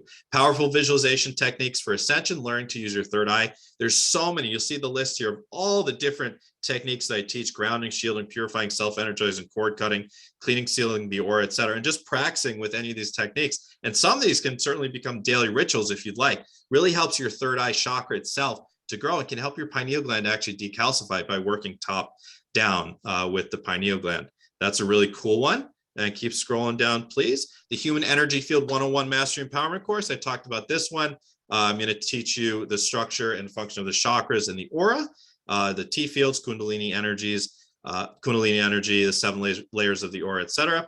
How to move on completely from your ex. So if you're someone who's currently going through relationship issues, if you've currently been through a breakup or a decoupling, if you have a close family member or friend who's been through a breakup or decoupling recently, this can be really helpful. I've heard from a lot of clients that this webinar really helped them to be able to move on, to let go of heartbreak. We do a lot of talking about what happens on a soul level and what is happening in a soul contract when two souls come together for a relationship and then decide to end it. Spiritual hygiene, cord cutting, and grounding 101. This is specific methods to teach you how to ground your energy. It's something you can do on a daily basis, how to clean out entities, negative spirits, etheric parasites, even things like curses from your energy field, and how to protect yourself so you're not picking up negative energy as you go throughout life. Scroll down, please, Alara.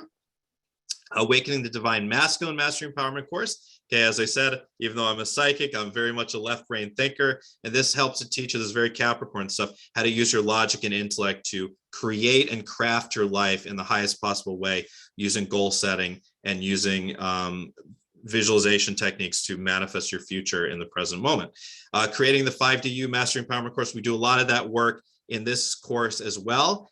We pick apart your life into different categories and have you go and rate each portion of your life and make lists of what's working, what isn't, to identify the specific subconscious patterns that are going on that are preventing you from moving forward in a specific area of your life and how those came about. And we do a journey into your future to see your highest possible timeline on this webinar. Dissolving the Ego webinar, this is one of my favorites.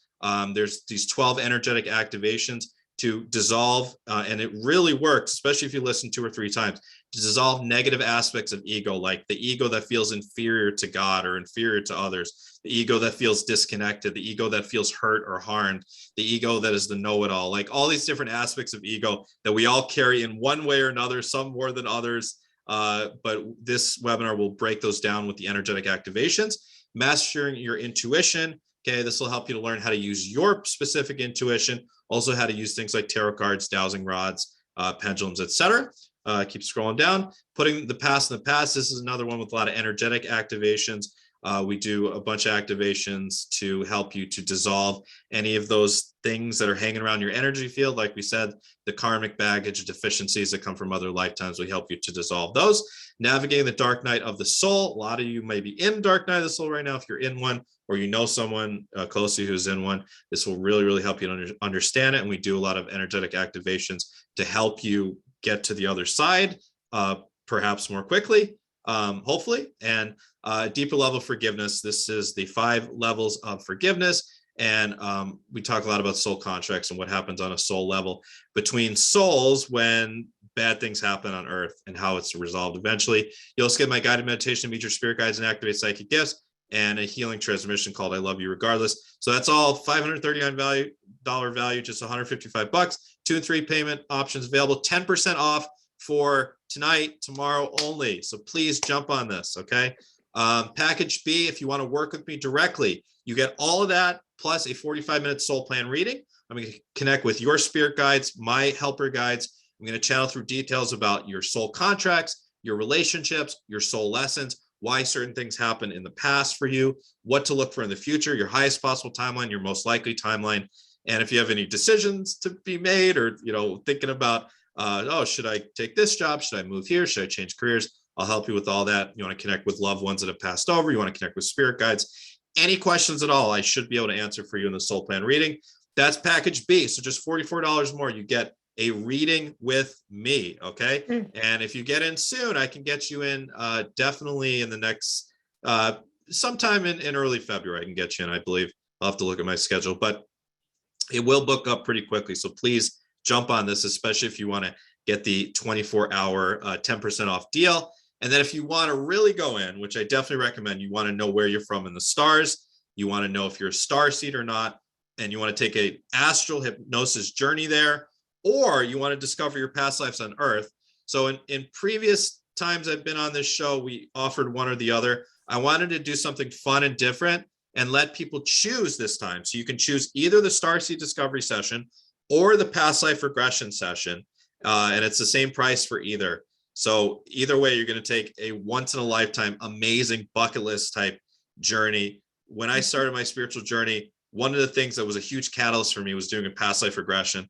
I found an ad on Craigslist here in Rochester, New York, one day for someone doing a past life regression. I'm like, what the hell, a past life? What is this? I was very early on my spiritual journey, but me being, ever curious, I was like, all right, why not? And I went into this lady's office, laid down, she put me under hypnosis, and 3 hours went by in about 20, it seemed like 20 minutes. And I saw the wildest stuff from other lifetimes. So I highly, highly recommend a past life regression and the Starseed Discovery session. They're both really amazing and very unique. So you get to choose. Once you check out, you'll be sent the links and you can click whichever link you want to schedule. So absolutely. Those are awesome. The special offer packages. Yeah. I mean, with the 10% off deal, I mean, this is just crazy discounted. So it's a no-brainer. Definitely. Yeah, it really is. And even if you miss the 10% off deal, still, you can't find anything close to these prices on my website. I really, want to extend myself and make things really doable for people when I do a show like this. So we're going to do readings. I was just going to say really quickly, I highly recommend doing the soul plan reading with Matthew, doing the past life regression, the Starseed Discovery session. I've done past life regression sessions. I do hypnosis sessions myself. And I mean, it's amazing. It's amazing what comes up. It's amazing what you learn about yourself. It's totally. Like, you can't make it up. And the stuff that comes forward is like, oh my God, wow. Totally. It's really amazing. So if you've never done it, or if you have done it, but you want to do it again with Matthew, please do. It's amazing. And it's life-changing. It truly is life-changing. I still have my notes from the first time that I did a past life regression session. And it's like, oh my God, it's like, I'm so glad I did it. And it's like all this stuff maybe didn't make sense then, but now when I look back at it, totally makes sense. Everything makes sense. Like, yes, it's like good, definitely. Good. So awesome. Please do take a look at that and get it. The sessions are remote. Yes. Yeah. They're all remote. Yeah, it's all remote. Yeah. Yeah. There's because we're not going to travel to where Matthew is. All right, so again, the packages are available at alara.at/show/Matthew1. And like we said, the 10% off is only available for 24 hours. And actually this time around, I'm only offering the special offers for 2 weeks. After that, they're gone. And so maybe at the end of the season or whatever, so please do take advantage of these offers because, they're because it is January, it is a new year, it is something that you want to invest in yourself and really, look at what's coming up for you, look at who you are, where you're going. And when it comes to the ascension, sometimes that information that you get in these sessions is life-changing and it's going to help you on your ascension path. So, I mean, I highly recommend it. So I'm just saying.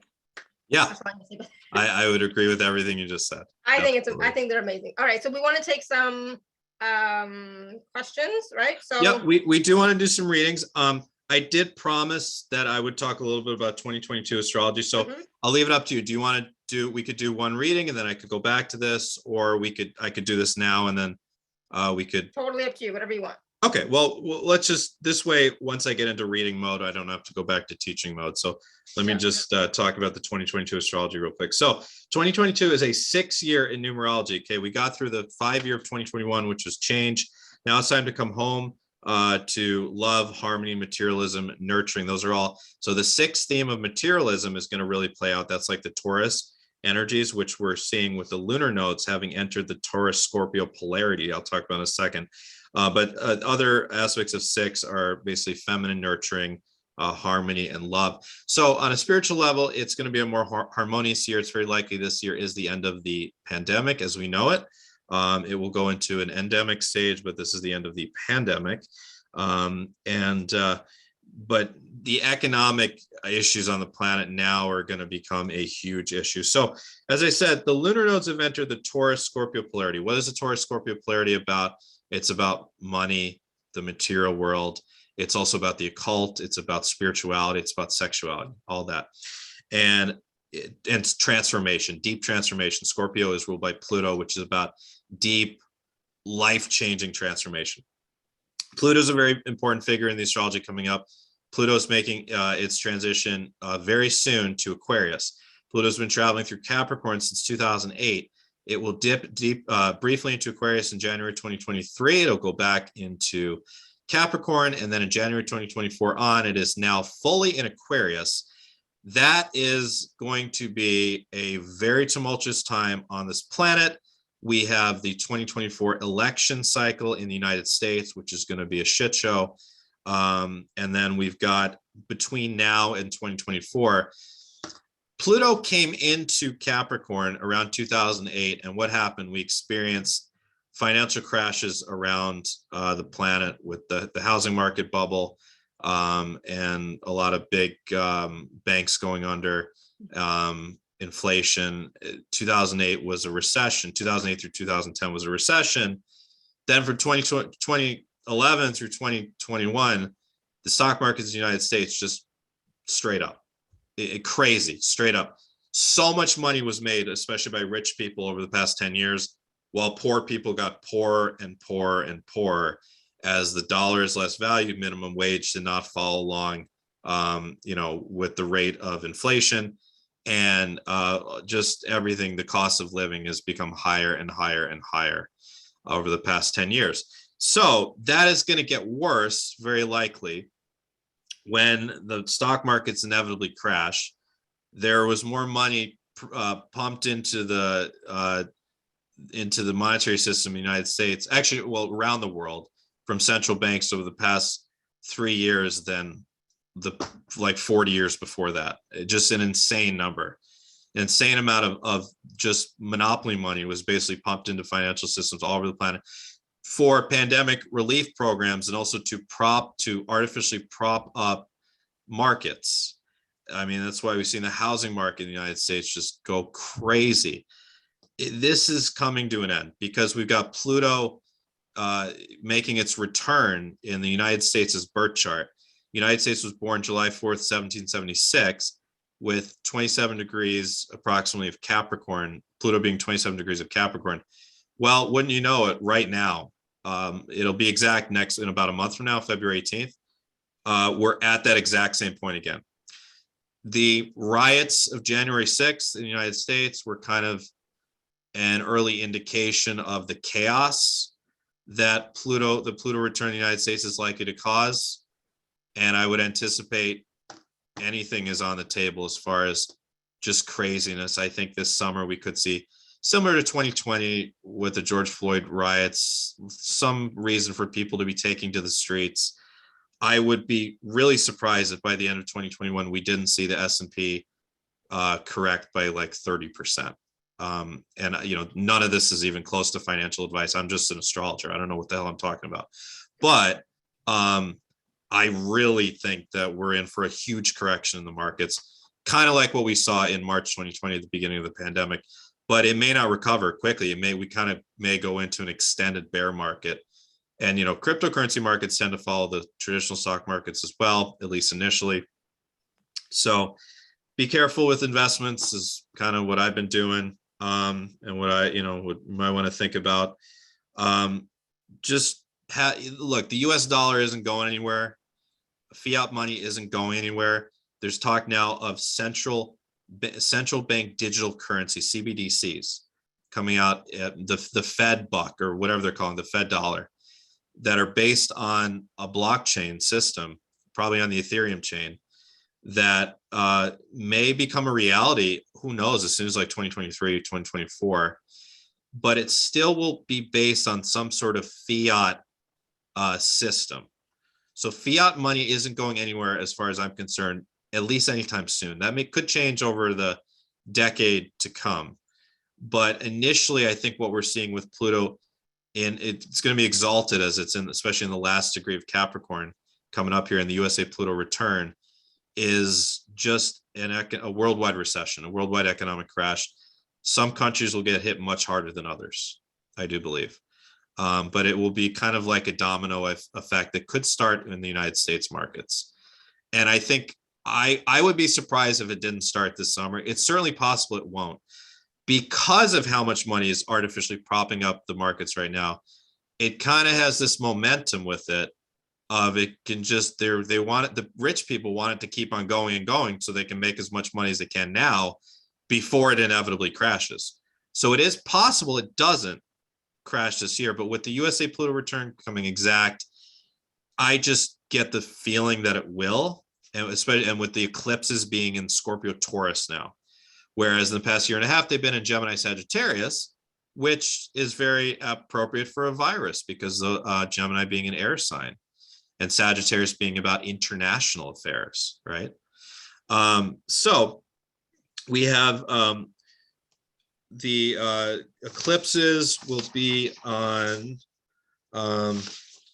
April 30th, Taurus solar eclipse, May 15th, Sagittarius lunar eclipse. It's the last. We dip back in with the lunar nodes into Sag and Gemini.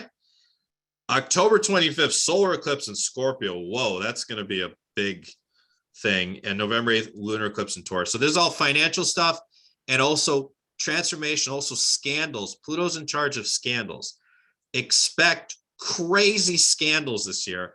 I think kind of like the Jeffrey Epstein level of, the news that came out 2 years ago or 3 years ago now. Crazy scandals, I think, in 2022. Crazy, weird news around the world, economic issues.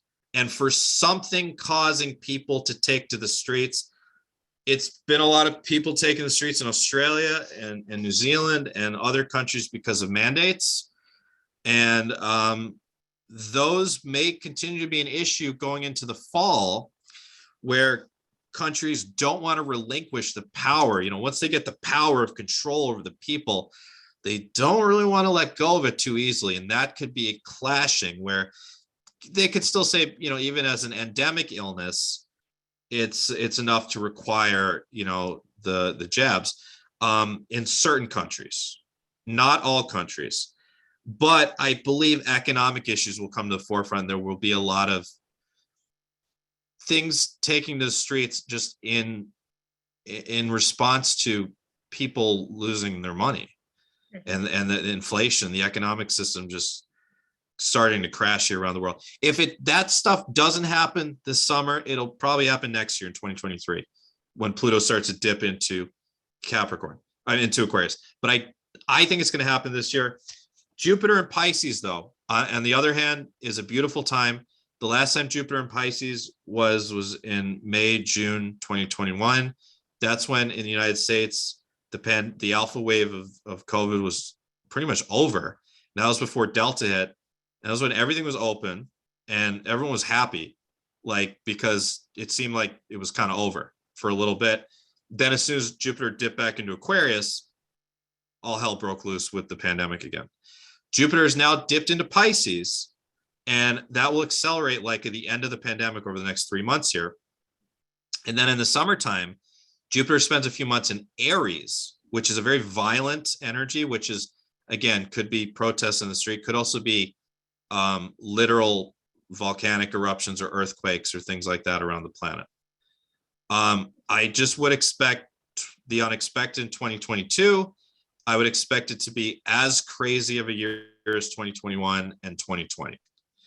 And we're not going to get a break from any of this. It's just because we're hitting right up against that head of the beast and trying to stretch the timeline towards ascension.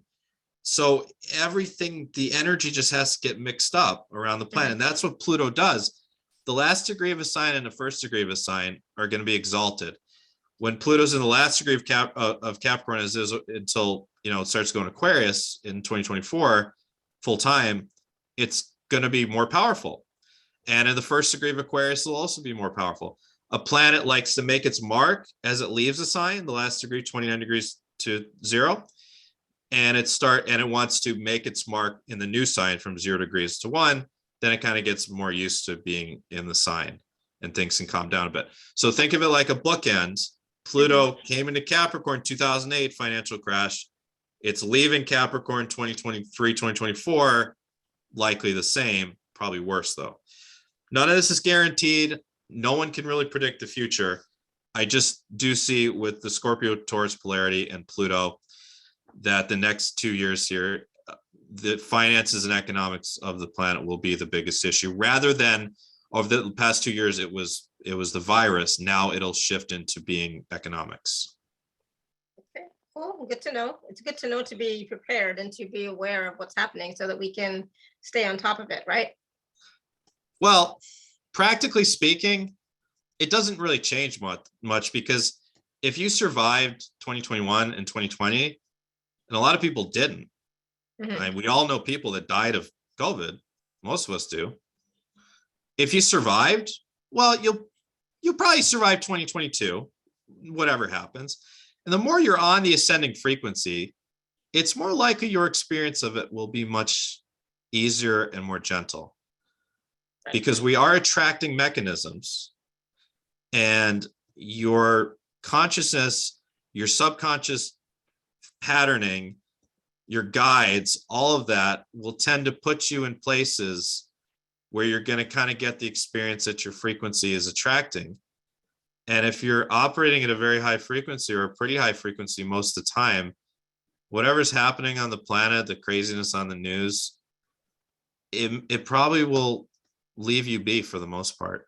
Now, there are macro things where we're all affected by inflation. We're all affected by, a lot of us are affected by job loss. A lot of us are affected, by COVID and whatever mandates. So there are macro levels of things, but when you're on the ascending frequencies, you'll be able to handle things better, and it's likely you'll be okay. You'll keep going.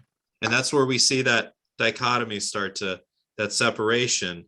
The more things get ugly on the planet over the next, probably from now till 2030, there will be people that feel the hurt a lot more. And it doesn't mean we're immune to anything. I mean, I'm not going to mention names, but there's been like famous people in the New Age communities that almost died from COVID. It doesn't mean you're immune to anything just because you're on the ascending frequency. So there's a lot of mitigating factors, like what's in your life plan, what you need, and really just real practical factors like, were you exposed to a virus or not? For example, were you vaccinated or not? So don't be egoistic with it and think that you're immune to any of the problems of the planet. It's just that the more you're in that unified field, it's more likely that you'll kind of be more okay than maybe some other people. Look, that all being said, January 11th, 2023. January 11th, 2023. There's a good chance I'll be talking to you. Well, it'll probably be Wednesday. It'll probably be January 10th, 2023. There's a good chance I'll still be talking to you, and we'll be talking about my 2023 predictions. And it's not like it won't be that different. There may have been a lot of problems throughout the planet, but we still have our laptops and our phones and a roof over our head, and food and water, and it's like, think back to like the beginning of the pandemic in like January, February 2020, when things were pretty scary and everyone was running to the stores buying toilet paper and crackers because we thought that there was gonna be no more food. We figured it out as a planet to make things work as best we can. And that'll be the same sort of thing. As things, there will be difficulties, but we'll still find ways. There's so many mitigating factors. Governments still want the people to have basic needs. It's not everyone's trying to like harm people. It's just there's macro factors, and then governments and people make adjustments. So we'll still be sitting here. It's not going to look like Idiocracy, where, you know, he looks out the hospital window and there's like, you know, towers that are leaning this way and they're all driving off the same cliff. Right? Yeah, that's not happening. I see Pat cracking up at my Idiocracy, and Pat Linder cracking up at my Idiocracy. Good. I hope I made some of you laugh too with my stupid jokes throughout this. All right, let's get to some reading. All right, so I was kind of worried about Pat there. He was like sitting in the darkness. It's like, oh my goodness, it's like getting dark over there. Pat, you want to ask your question before it gets totally dark where you are? Sure. Thank you very much. Most Hey, certainly appreciate both Matthew and Lara's time and for creating this space. And it's nice to know that masturbation is going to help with my ascension as well. So absolutely. Beautiful. I definitely appreciated that little. It's all part of being human, my friend. That's hilarious. Oh, okay. What can I read for you or answer for you or anything, Pat? If you would like to put your medical intuition hat on, I'd appreciate possibly some insight. Been dealing with chronic headaches 24/7, every waking moment for weeks at a time, like 8+ level headaches. And if you have any insight, that would be greatly appreciated. All right. Have you been to a doctor? Yep.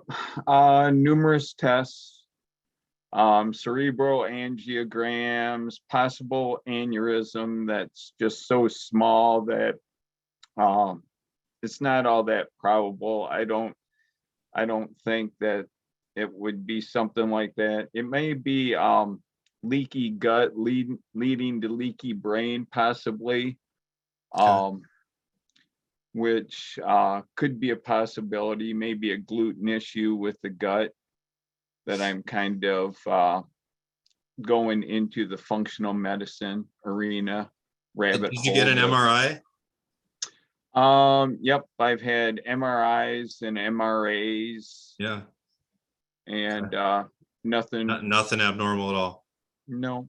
But what about, you said the aneurysm, they said possible small one, but yeah, it's only like about a 4 millimeter, and we've been keeping an eye on it, and it's not growing. It's too small to really worry to try and sleeve. Sure. And it's in an area where if it burst, that I would have a little bit of, it wouldn't be life threat, or it wouldn't be instantaneous. It would be a little bit of time to be able to handle it and take care of it. Did they think that that's the cause? They weren't sure. They really didn't think it was a possibility, but it was, they thought it was because of the location. The headaches are in an L shape right along the eyebrow and temple area. Is that where it is? The aneurysm? Yeah. Well, okay, that's a pretty strong piece of evidence. But did anything in particular like trigger this? Anything emotional, physical, spiritual? Well, the only thing that I could recollect, I've been dealing with it for about, well, it's going to be 20 years now, since 2002. I dealt with a bout of a food poisoning, 24-hour food poisoning that just came and went, but it seemed to, the headaches seemed to have started right around that general vicinity. When you had food poisoning? Yeah, some sketchy chicken that got a little old in the Church's refrigerator. Yeah, that passed the sniff test, but okay, that's so scientific. Yeah. You said 20 years ago, so I'm confused. The headaches have been going on for 20 years, or? Yeah, they started in 2002, but they've really ratcheted up the last like 5 years, where they've gotten to, it's been like about a baseline 2 or 3, and now the baseline's like about a 5, level 5, for between 1 and 10, and then they ratchet up to 8 pluses for weeks at a time, for like 2 or 3 weeks straight. Every waking moment, every day will be 8 plus levels. Are you retired? I ended up walking away from the automotive industry to go back to move closer to aging parents and go back to school for a master's of social work. Okay, cool. Yeah. And so that's been relatively stressful. Do you have any chemical sensitivities? No, not that I really am aware of. All right, well, this is incredibly complex, so just for time's sake, I'm just going to meditate, see what little pieces I can pick up, and then Sure, we'll go from there. So cool.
there's a lot, there's a lot going on here. This isn't really much. It's not a very simple fix. First of all, from a past life perspective, I see that I think in the lifetime before this, you had a brain tumor in that spot, and that's what did you in. And so it's like, much like people have birthmarks where they were shot or stabbed in another life, it's like it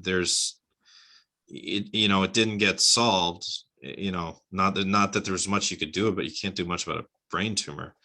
So it's like you're unfortunately having to kind of experience it in a smaller way, and I think it's in the same location where the aneurysm is. The good news is this time it's not going to kill you. This time it's just incredibly annoying and is giving you the opportunity for transformation. So there's also this like kind of energy of stuckness in your energy field. I think it may, in a sense, have to do with your parents. It may have to do with where you're at in your life, and could be regret. It could be loss of someone you loved, or there's just an energy of being a bit stuck, like being much older than you are in your body, like on some subconscious level. Does that make sense so far? Yeah, I got a lot of stuckness in my solar plexus from childhood trauma. Okay. So this is all playing into it. I think in your neck too, like it seems like your head is kind of scrunched down a bit onto the spine up there. It's almost like, if you were to work with a chiropractor or Rolfing and just kind of extend your spine, it could help. I don't know though. It could also just be a spiritual thing of like, it's getting there's too much weight on your shoulders from your thoughts, from pain from the past, from hating yourself, and there's so much weight that's on your shoulders, and it's just manifesting as everything kind of scrunched down, and there's a lot of just neurological pain that keeps blowing up, lighting up right there. Now, as far as like what to do about all this, it's incredibly complex. You can look into, none of this is health advice at all. I'm not a doctor, healthcare professional at all, but there's these great supplements out there that you can look into if you're not opposed to something that's non-vegan, called ancestral supplements. People have had a lot of success with it. There's a brain supplement that you could possibly look into. There's, if you wanted to work one-on-one with me, we could definitely set up, for you, for example, if you wanted to purchase like the package C, we could do a medical intuitive reading instead of the starseed or whatever. Like I'm open to being flexible with that for you. If you wanted to work one-on-one, I could put together a plan of supplements. There's a lot of different things that we can try. The other thing is just, really on a spiritual level, you got to find yourself. You got to find who you are and not who you were when you were 12 that's still stuck inside there. And I know it's even more difficult with now that you're taking care of or living with your aging parents. It makes it way more difficult than even before, but this is the long-term kind of evolution. I don't get the sense that this is going to kill you. Definitely look, if you ever had crazy pain, like call 911, like don't be stupid, but I just get the sense that it's not meant to kill you in this lifetime. It's meant to transform you, and I don't think it'll be forever, but there's a lot of work. And yeah, you do need to fix the gut as well. Diet has to get refined, whether it's gluten-free, whatever works for you. It could be gluten-free vegan, it could be gluten-free omnivorous, but keeping very hydrated and working with someone that can, even as I know you're just sitting in a chair, but even as you're sitting, you just look it's like everything's kind of scrunched, and it's just like, if you were to work with a chiropractor and just, I haven't been in a while, so I'm not even perfect, but extend everything. And when you meditate, just, straight back and work on that chest out. I mean, these are all little things. It's not gonna, I know it can be frustrating. It's like, dude, this isn't gonna cure my headaches right away. I get the sense that it's a neurological pattern that's being made worse by the aneurysm that's there. To heal a neurological pattern, it can be done through getting the proper nutrients back in your system. It can also be done through a top-down method. You can check out the dynamic neural retraining system. DNRS online, I think, is the website. It's a really great system for anyone. That's why I asked if you had multiple chemical sensitivities, because that's kind of the main usage of that program, is multiple chemical sensitivities for limbic system disorders. And in one level, there is an aspect of limbic system disorder that's going on here, but it's also not that simple as well, because there's also structural things going on, I see, with just your spine, and the spiritual and emotional stuff, which is really, it's rooted all the way back to whatever happened when you were a kid, and it's like you never accomplished what you dreamed of, or you never became something of yourself in the way that you dreamed of when you were really young or wanted to, or you never felt like you were allowed to give yourself that self-esteem, like you did it. And it's like, I think now maybe if you're back also with your parents, it makes it even more difficult. it's, you got to break out of this chrysalis, and it's never too late. It doesn't matter what your age is at all. You got a long way to go on this planet. So this is just one thing, but you're doing the right thing by looking into all these alternative things. So look into that DNRS, look into the ancestral supplements, look into methylation. L5-MTHF could possibly help if you happen to have the MTHFR gene mutation. None of this is medical advice. I would recommend, if you can afford it, let's do a package, and we'll do a medical intuitive reading instead of the regression if you'd like. Or we'll figure it out, but we can kind of go more in depth, So yeah, there's a lot here. There's no simple fix, unfortunately, my friend. I feel for you, dude. But look, as someone that has dealt with neurological issues for a very long time, thankfully, I've dealt with headaches for a lot, but not like you're describing. For me, it's more balance issues, and I know how frustrating it is, and I know how no one can understand it because it's an invisible illness. I feel for you. I really do. Just hang in there and just never give up hope. Always keep trying new things. You'll find things that improve a bit, but overall, it's a macro thing of you needing to move into being a more whole version of yourself, if that makes sense. It's going to take a couple years here, dude, of transformation probably to get through this, Yeah. Yep. Most certainly been working on it, and most certainly appreciate your time and insight. Thank you very much. Friend. You're welcome, Pat, my friend. there was a lot that Matthew said, so you're definitely going to want to go back and watch or listen to this again, okay? And take notes. And then, of course, if you can book a session, get the package C to work with Matthew, I think it'll be really helpful. And if for whatever reason, if his finances don't allow it, just email me. It's youaredivinehuman@gmail.com. All spelled out, YOUAREA, divine human.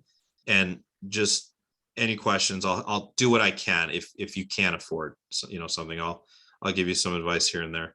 But I would really recommend the package. Yeah, please. Cool. Okay. Thank you. Awesome. Thanks, Alara. Thank you, Pat. You're welcome. Thanks, Pat. All right, Linda. Yay!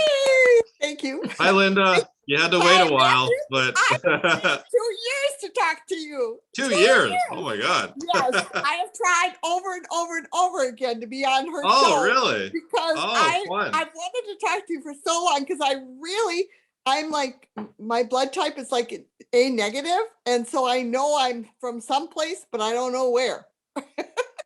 I'm also an A. By the way, A's tend to be more fruit eaters, genetically speaking. I love fruit. Me too. What's your favorite fruit? Between pineapple and watermelon. Oh, good one. I like pineapple for sure. Yeah. Alara, what's your favorite fruit? I think it's a mango. Sorry, not pineapple. That's and mango. mine. That's mine. So I want everyone that's still hanging around to do it in the chat. Tell us your favorite fruit. Mine is mango, papaya. Yeah, I like papaya too. Coconut, kiwi. They're probably my favorites. Anything tropical. Yes, I agree totally. Yes, tropical, definitely. Okay. Yeah. So type in the chat what is what's your favorite fruit? And while you're doing that, I'm going to meditate on where Linda's from. Thank you. Is that what you want to know, Linda? Where you're from? Yeah, she had this. Yes. I'd love to. Pat says kiwi. Oh yes, I like kiwi too. I don't eat enough of it. Berries, watermelon, any fruit. Alara, I'm so sorry. Give me a second. I gotta concentrate. Just or I could turn my volume down. No, it's okay. Okay, all right.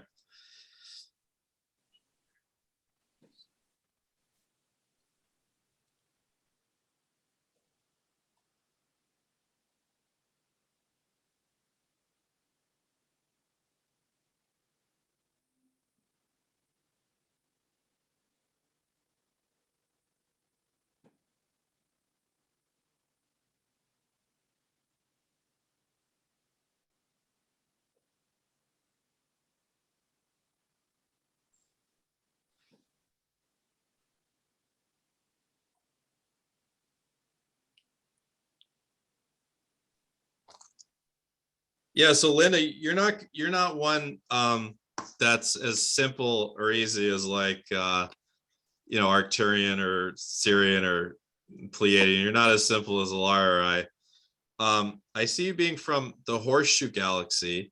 I believe NASA calls one of them for the Horseshoe Galaxy, if I'm not mistaken. So we'll have to Google that, but it just seems to me it's whatever the Horseshoe Galaxy is. And I see these very tall, like 8-9 foot tall kind of beings. Some of them are like part horse. Some of them are like look like part bear. They're just these very tall, very strong beings. Very, very interesting. I've never seen these particular ones. They're like giants. And it seems like that's at least the fifth density kind of experience that I see. And then really you go all the way up to being a star. You're an entire star in this Horseshoe Galaxy. So yeah, you're not a common starseed. You're very uncommon. There's probably not a lot of like beings from that place here. You might be one of only a couple. So it's pretty special. So you're probably all the time like unknowingly also like transmitting energy back to your home planet here. How does that feel, Linda? Oh God, it feels so special. Yeah. Because I'm really blessed because of all the friends I've got. Everyone loves to be with me. I mean, that's almost jealousy, which is really funny because I'm not like that. I'm just happy to be with other people and I love them. And I offer healing all the time to them. And with my hands, I do a lot of good, and I love animals. I was going to ask you about that. Do you like horses? Do you horses, dogs, cats, birds, you name it, I've got it. And they love me. That's your planet. You're basically, it's kind of part humanoid, part animal, and they're very large. Very large. Horse, like a centaur, is the closest. Yes. A centaur is pretty close, yeah. Because always when I think of dreams, I think of flying with a unicorn, a flying unicorn, and I'm on their backs. Yeah. Okay. That's probably pretty close. Yeah. Cool. Awesome, Linda. Yay. Oh, that was fun. She waited for 2 years to talk to you. That's awesome, Linda. You're welcome. Thank you. I'm so appreciative. And if you want to do a journey there, get my package C. We'll do an astral journey for you to that planet. It'll be pretty cool. It's a bucket list thing. Thank you. All right. Thank you. Blessings, Linda. Kiwi, berries, watermelon, lychee and rambutan. Yeah, those are like Vietnam, Laos, Thailand. I mean, I've had lychee, but I've never had rambutan. It's like, I don't think I've had either of them actually. Apples are great. Berries, grapes. Oh, grapes are good. I'm so paranoid about grapes though because they're toxic to dogs, and like dogs are the most important thing in my life. So I don't even have grapes in the house. I'm afraid of dropping one. I just found out about that. I didn't know that, and Neo likes to pick up a grape and play with it. So now we can't do that anymore. It's like, oh no, I didn't know that was a thing. So I was like, okay, no more grapes, of that. Chocolate, onion. I didn't know about onions. I knew about chocolate, of course, but I didn't know about onions. Yeah, onions. We don't have onions in the house anymore. All right, awesome. Do you want to take one more quick question? Yeah, we can take another one. Jackfruit is incredible. When I lived in Brazil, oh my God, the jackfruit was that I want to get a jackfruit. For a while, I was being like super healthy and like not eating cake on my birthday. So I would just get a big jackfruit and sit down with my parents and we'd eat jackfruit together. Tanya, you want to unmute yourself? You've been waiting for a long time as well. There you go. Hi. Hi, Tanya. I don't know if I'm from any planet or I'm just simple human being. Okay. I believe I'm going through some sort of awakening. Yeah. But life always throws something at me, to show me that my work on my child trauma or on my like forgiving things and stuff is still kind of not finished. Yeah. And at the moment I'm kind of on the bottom of, like, we have financial crisis and I have like relationship crisis, and I'm just thinking, where is it going? So if you have a message for me, please. Yeah. All right. Well, let's do a couple things. Let's see where you're from, and then let's address the earthly stuff. So I'm gonna first see where you're from. Okay. Where's time?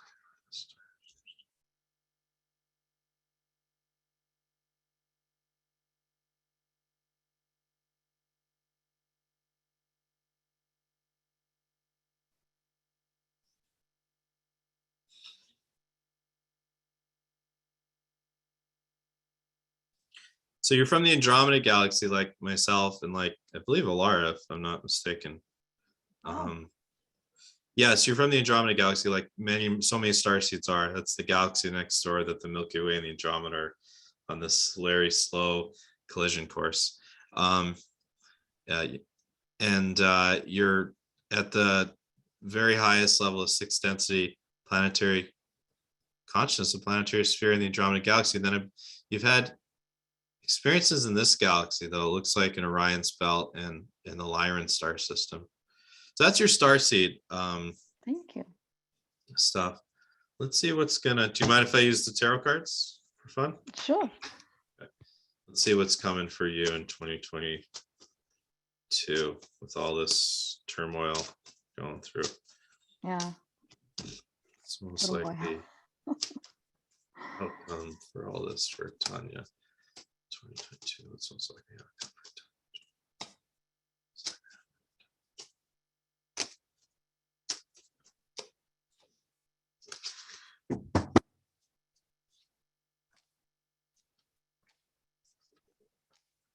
A lot of pentacles here. Page of Pentacles reverse, 8 of Pentacles reverse, 4 of Cups reversed, all reverse. There's some difficult stuff to go through this year with finances. I don't know what's going on, but you're going to be in the muck of it. Draw one more here. The Hanged Man. This is an opportunity. You're in a, can feel it and see it in the cards. You're in a stuck situation here. This may not be your favorite year, 2022, but it will uproot you, I guess, in the sense, and move you to where you need to be to continue along your process. If there's relationship issues involved, then go with, whatever, even if it's scary, whatever feels like deep down you really want to do, who you really want to become. Is that person going to come around or not? That's the type of things to really think about here. Go with what feels right on the inside, even if it's difficult, it's inconvenient. Because I think either way, this may be a difficult or inconvenient year for you coming up. The good news is that, let me look into your longer term future here.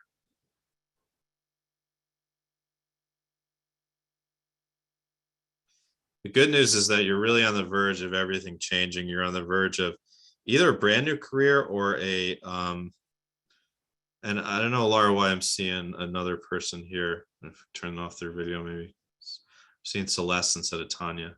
No, it should still be, well, it was just you talking, so okay, I saw you. Okay. Yeah. Okay, Tanya. So just so I can tune in to the right person. So Tanya, the good news is I do see you're entering into, like, you're gonna have a new career or completely elevated, if you're already gonna be in the same career, elevated opportunity. I think you're in the healing field here. I don't know if you're already a healer or you're going to. Well, that's what I want to do. Yeah. Actually, okay. There you go. I'm a professional musician, but I was always interested in healing. Yeah. Well, that's the exciting part about all this.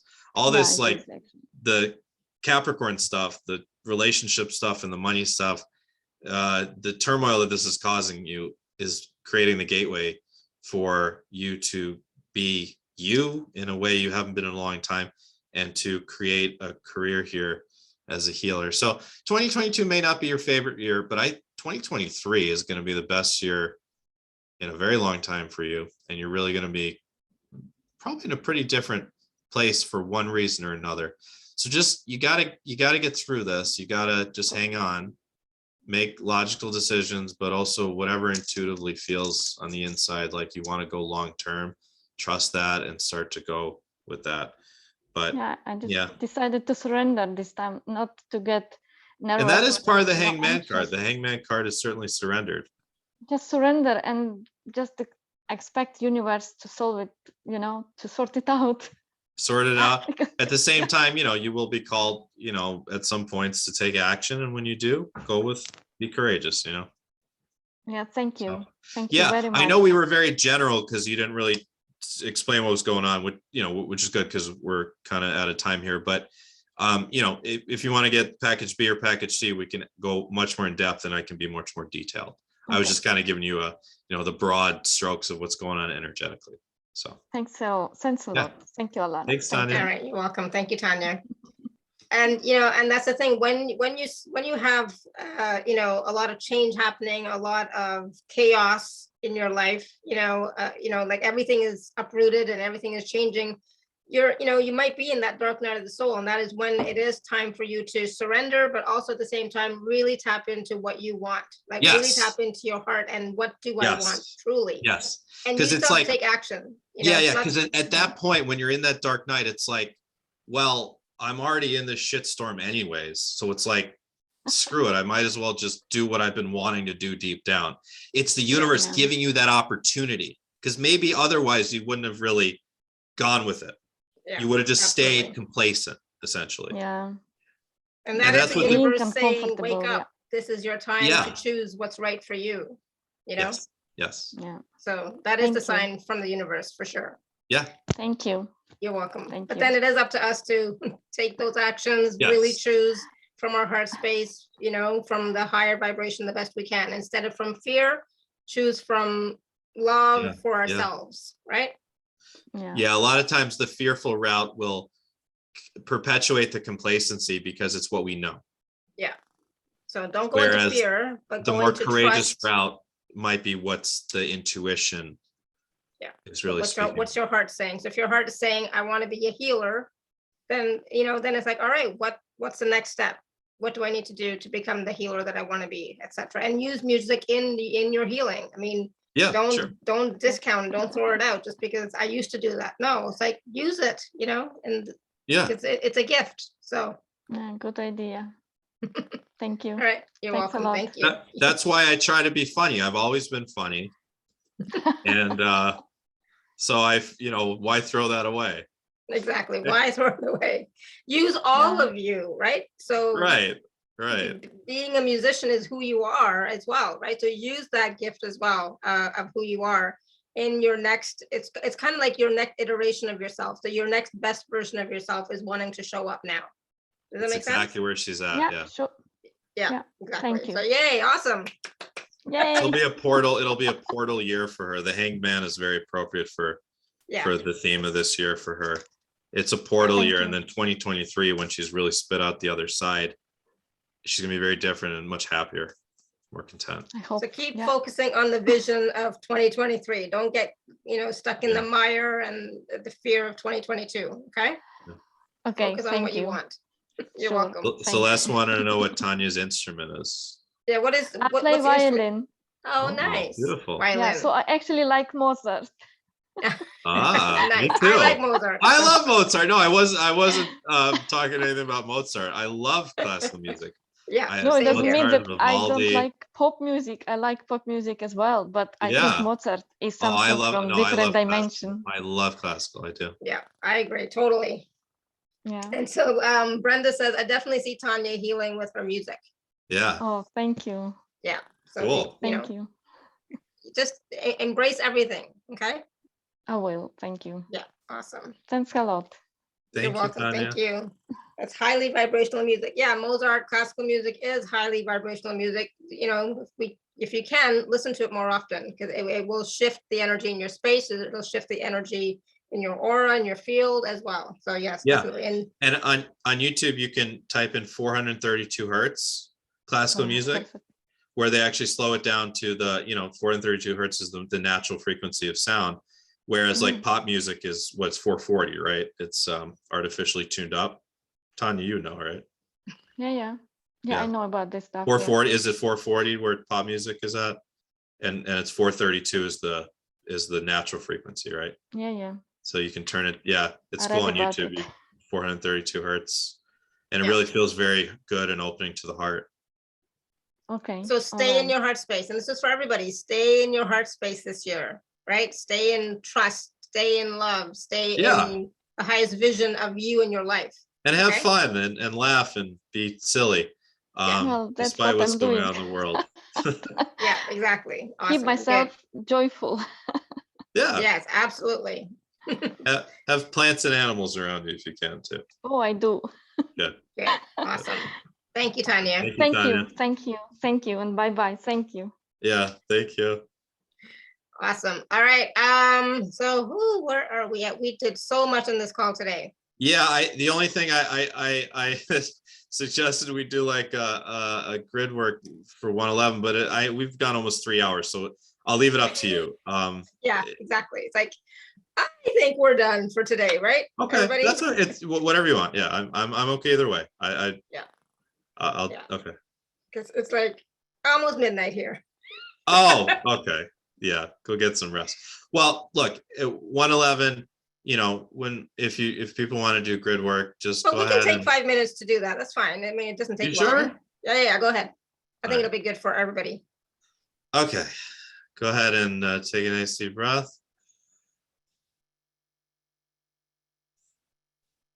And a couple more nice, deep, slow breaths.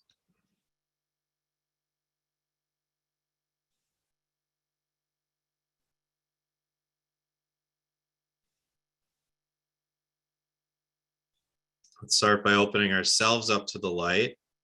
Imagine your crown chakra is fully open, and you're bringing in this beam of bright, white, angelic light from way, way above you, way up in the sky, as high as you can imagine, coming down through your crown, down into your heart center, spreading out all around you. And now to cover your entire auric field in this white light, and then moving this white light down through the lower chakras, down all the way till you get to the center of the earth. You're this now bridge between heaven and earth. Now let's imagine we're connecting into the grid. Imagine the lines, the bright white lit up ley lines all around the planet. Imagine you're zooming out with the camera and seeing the entire planet and the lit up ley lines. Going through the sacred sites, see Mount Shasta in California, and see the pyramids of Egypt, and see Glastonbury in England, and see Machu Picchu in Peru, see Uluru in Australia, see Mount Kailash and the Himalayas and Mount Everest, and just see all these grid lines lit up. Imagine that you're pumping light through you, you're being a channel for light to run through you into these grid lines. May all pain be transmuted into light. May all darkness be transmuted into light on this planet. May this planet be in this moment bathed in this perfection of purity of white angelic light.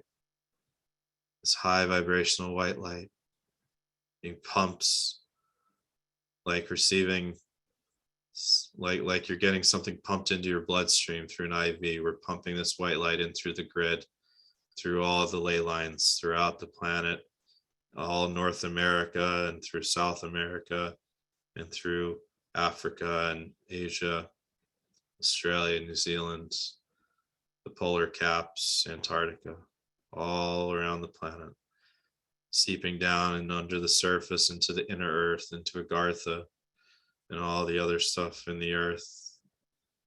It's white light running throughout the entire earth. Let's now shift it to golden light to raise the frequency to golden light, entering into this fifth dimensional, fourth density golden age of abundance and light, of the age of Aquarius. As we see this golden light, it's pumping through all the veins of the planet, in and out and around.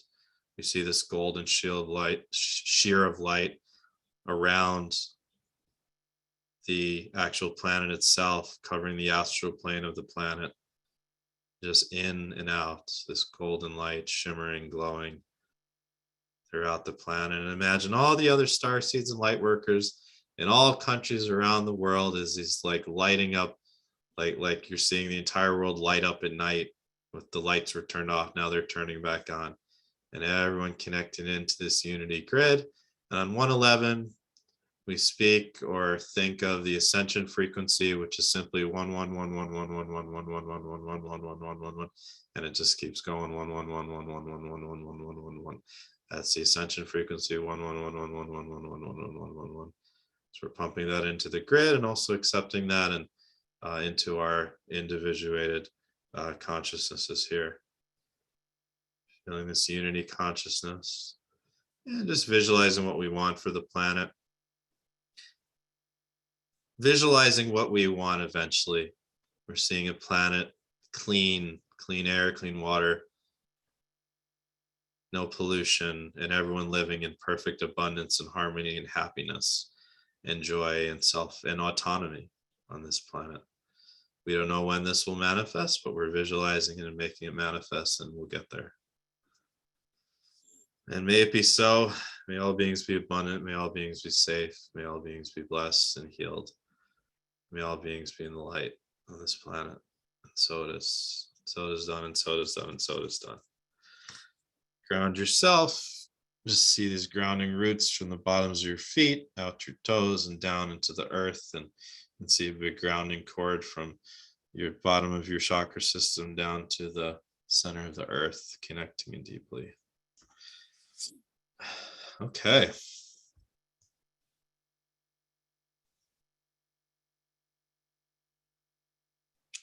Hope everyone enjoyed that. Awesome. Yes, you have thank a smile you. on your face. Yes, definitely. How's everybody doing? Good? You did your good work, your ascension work for the day on 111. You contributed to the ascension in a real way right there. So thank you, everybody. And that's something that you can do on a regular basis. It doesn't it doesn't have to be on 111. It just, it is a, very powerful day on 1-1 and then 111.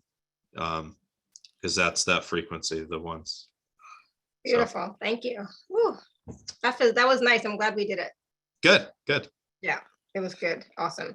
All right. So what a full show. Oh my goodness. So much wisdom. So much wisdom. I just couldn't believe all the stuff that was coming out of you, Matthew. It's like unbelievable how you have all that. It's like amazing. And then the readings were like amazing as well, and it's like, I love it. So, I mean, I'm so glad that we did this little bit as well. And it's like, Ascension is, we're all in it. We're all experiencing it, right? And so part of Ascension is going to be to experience whatever we're experiencing, but to stay above the drama and traumas, to stay above the fear the best you can, and stay in love and stay encouraged. And at the same time, keep going, don't give up, keep taking action, keep taking steps, keep being in your heart space, doing the practical spiritual exercises that you do for yourself. Can be simple as 5-minute meditation. It could be simple as this 5-minute grid work that we just did, right? It doesn't have to be hours and hours, okay? So please take the time to start something new, 5 minutes of something. It could be just this, it could be just listening to classical music. We talked a lot about it, so please do go back and watch or listen to this again. And the book, there's sessions with Matthew. If you can't get package B or C, at least get package A. There's so much wisdom. So much to learn. Yeah, it's like 35 hours, I think, of content and just in package A alone, and with the webinars and courses. So you'll learn a lot, and take your time going through it. Once you have it, you have it. Exactly. And the thing is, even if you think I'm sure there's more that Matthew talked about that you don't know. Yeah, it's like, oh, I didn't know definitely. about that. No, maybe not. You know, there's still so much more that's possible. Celeste want to know, what is the book I mentioned near the beginning of the show? Expansion for Ascending Consciousness. By Todd Devine. And check out my YouTube channel. It's just look on YouTube, Matthew John Spiritual Teacher. You'll find me. You can see the shows I did with him. But yeah, the books are great. Yeah, by Todd Devine. Yeah. And again, the packages for Matthew are available at alara.at/show/Matthew1. There is a 24-hour special bonus available for you right now. So if you're thinking about it, you know, just book it now again, because with the 10% on top of, you'll see it, 67% off. The discounts are really high. It's a no-brainer. So and there's three payment options if you need. So, you know, book it now if you're thinking about it before that extra 10% off expires, please. Exactly. And like I said, doing a soul plan reading, I did one with Matthew. Amazing, amazing, amazing. I've done past life regression sessions, the starseed discovery session, all amazing. And Matthew is really talented and really gifted. So do you want to gift yourself something for yourself this year? Definitely. I would definitely go with a past life regression. Great time to do it. Yeah. And this is the time, because you're going to get information that you can start to use now for, you know, the rest of your life. The rest of the year. Yeah. And the rest of your life. Yeah. So definitely take a look at that. Yeah. And thank you, Matthew. This was amazing. Yeah, so much content, so much wisdom, awesome. So many teachings. Yeah. Brilliant. Yeah. You're welcome. You're welcome. Yeah. Thank you. Great way to start off the season. Definitely. Right? Yep. Absolutely. Yep. And thank you so much, everyone, for being here with us. You know, it is almost midnight, but thank you so much for being here and being part of the community. I love you so much, all of you. And my deepest desire and wish is that you actually experience happiness and joy, peace and love in your life every day. And with Ascension, it's not always easy, but it's worth it. So keep that vibration high, keep your joy up, and keep going, keep moving forward, right? So until next time, everyone, may you continue to be blessed with an abundance of joy, peace, love, happiness, prosperity, and radiant health. Sending you all much love and blessings. See you all soon. Bye for now.